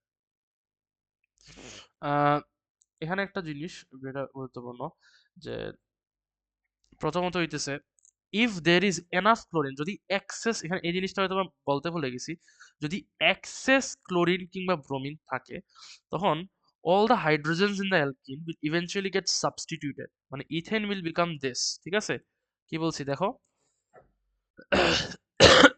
মানে তুমি প্রথমে তো এই স্টেপ তো রিঅ্যাক্ট করে এটা তৈরি করবে, তাই না? আবার এটা প্রথম দুইটা স্টেপ কিন্তু হবে, কিন্তু আরো 3 আর 4 নম্বর স্টেপও হবে, আনলেস তোমার যতক্ষণ না পর্যন্ত তোমার কি হয়, মানে সবগুলা মিথাইল গ্রুপ চলে যায়। দেখো CH2 CH2 এর মধ্যে এটা কানেক্ট হইছে, আবার CH2 CH এর মধ্যে, এভাবে তুমি দেখবা যে চলতেই থাকবে। ঠিক আছে, এগুলা ফার্দার সাবস্টিটিউশন রিঅ্যাকশন বলা হয়ে থাকে এবং এটা অনলি পসিবল হয় যদি তোমার ক্লোরিন কিংবা ব্রোমিন এক্সেস অ্যামাউন্টে থাকে। যদি ওরা এক্সেস না বলে তাহলে তুমি এই দুইটা স্টেপ দিয়েই বন্ধ করে দিতে পারো তোমার মেকানিজমের দেখানো। টার্মিনেশন স্টেপের কথা তো সোজা, এই যে টার্মিনেটস or stops due to the two free radicals reacting together, and forming a single unreactive molecule. Multiple products are possible. দেখো এখানে দেখো কিভাবে হয়েছে, এটা তো আগে দেখাইছিলাম তোমাকে। It's like this. এখন কিছু লিমিটেশন আছে। In the termination step, there are a number of possibilities. Remember that termination involves in any free radical bonding with another free radical. এটা গুরুত্বপূর্ণ। তো যদি কোনো কারণে ফ্রি রেডিক্যাল একটা না থাকে বা লিক হয়ে যায় তোমার এক্সপেরিমেন্টালের সময়, তখন কিন্তু আবার টার্মিনেশন স্টেপ হবে না। ঠিক আছে, কি বলছি? তো এইগুলো কথা মনে রাখবা। ইফ ইউ আর আচ্ছা, এখানে একটা গুরুত্বপূর্ণ বিষয়, যদি দুইটা ফ্রি রেডিক্যাল থাকে এরকম, তাহলে এটা তৈরি হয়। ঠিক আছে, এখন আমরা যদি ক্লোরোঅ্যালকিন তৈরি করতে চাই, তখন কিন্তু ইথিন ইজ এন ইম্পিউরিটি, মানে এই যে ইথিনটা তৈরি হয়েছে না, এটা ইম্পিউরিটি হিসেবে ক্লোরোঅ্যালকিনে থাকবে, যার ফলে পুরোপুরি পিওর অ্যালকিন তৈরি হবে না। এটা হলো কথা। আচ্ছা, এখানে তো অলরেডি বলাই হয়ে গেছে, এখানে কিন্তু ডট আছে। ঠিক আছে, এটা ডট। ফার্দার সাবস্টিটিউশন কখন হয়? সবসময় মনে রাখবে যখন এক্সেস ক্লোরিন কিংবা এক্সেস ব্রোমিন থাকবে। দেখো ওই যে ওরা কিন্তু প্রপাগেশন স্টেপের কথাই বলছে। দেখো প্রপাগেশন স্টেপে প্রথম স্টেপে কি হইছে, প্রথম দুইটা স্টেপ বলেই দিছে যেটা নর্মাল। তারপরের যেগুলা কি কি হইতে পারে এটা ওরা বলে দিছে, যে সিএইচ3 সিএলটা তৈরি হয়েছে না, ফার্দার ঘুরে ফিরে CCl4 পর্যন্ত তৈরি করতে পারে। ঠিক আছে, জাস্ট একটা সিএল কি করতেছে, জাস্ট রিপ্লেস করতেছে একটা মিথাইল গ্রুপকে, আর কিছু না। Did you understand this part? Yes. Okay, good. আর আরেকটা কথা, এটা একটা রেয়ার বিষয়। If we have an alkane with a middle carbon such as propane, substitution can occur here. Propagation steps for the substitution of propane with excess bromine in the presence of UV light in the middle carbon are as follows. আচ্ছা, bromine মানে propane যদি থাকে, তাহলে এখানে একটা মজার ব্যাপার ঘটে, সেটা হইতেছে একটা ব্রাঞ্চড চেইনও তৈরি হতে পারে। ঠিক আছে, কি বলছি, এটা শুধু পসিবল যদি যে হ্যালোজেনটা, ওই ক্লোরিন হোক ব্রোমিন হোক যেটাই হোক থাকুক না কেন, সেটা এক্সেস যদি থাকে, তখন কিন্তু একটা চান্স আছে ব্রাঞ্চড চেইন তৈরি হওয়ার ইনস্টেড অফ লিনিয়ার চেইন। আমরা এত সময় কি দেখছিলাম, লিনিয়ার তৈরি হইতেছিল, তাই না, ফার্দারে। কিন্তু ফার্দারে আবার চেইনও তৈরি করতে পারে, এইটা ওরা বলতে চাচ্ছে আর কি। ঠিক আছে, কি বলছি, এখন এখানে একটা মজার ভিতরে, চেইন তৈরি হলে কিন্তু আবার তুমি রেডিক্যাল ডটটা দেখাইতে পারবে না। আহ, তুমি এখানে রেডিক্যাল ডটটা দেখাইতে পারবা না, কারণ এখানে তোমার মেইনলি তুমি বলতে পারো, if the question ask for the halogen to be substituted onto a middle carbon, you must show the radical dot in the parent. আচ্ছা, এখানে একটা গুরুত্বপূর্ণ বিষয়, যে যদি বলে দেয় আগে থেকে তোমাকে যে মিডল কার্বনে ব্রোমিনটা ইয়ে হয়েছে, মানে সাবস্টিটিউট হয়েছে, তো তোমাকে ডটটা ওখানেই দেখানো লাগবে, যদি এখানে দেখাইছে না, বাট এখানে ডটটা তোমাকে দেখানো লাগবে আর কি। ঠিক আছে, so on the electron deficient carbon atom, মানে ঘুরে ফিরে এই যে, সরি ভুল বলছি, এখানে মানে একটা ব্রোমিন ইয়ে আছে। ওকে, ঠিক আছে, এই হলো কথা। আচ্ছা, এই মেকানিজমটা একবার একটু দেখে নিবা আবার ভালো করে, কারণ বিকজ এই চ্যাপ্টার থেকে টু বি অনেস্ট একটা মেকানিজমই তোমাকে পড়তে হবে, সেটা হচ্ছে এইটা, একদম মনে প্রাণে পড়বা। এবং চ্যাপ্টার আমি তো লেকচার শিট দিয়ে দিব, সমস্যা নাই। আর আমাকে লেকচার 3, যে কি বলে, লেকচার 3 ওয়ার্কশিট এখনো পাঠাইছো না, কবে পাঠাবা? পাঠাবো soon. কাল পরশুর এই ভিতরে কালকে পাঠাই দিও। পাঠিয়ে দিব, হ্যাঁ। ওকে, ঠিক আছে, তাহলে আজকের জন্য বাই।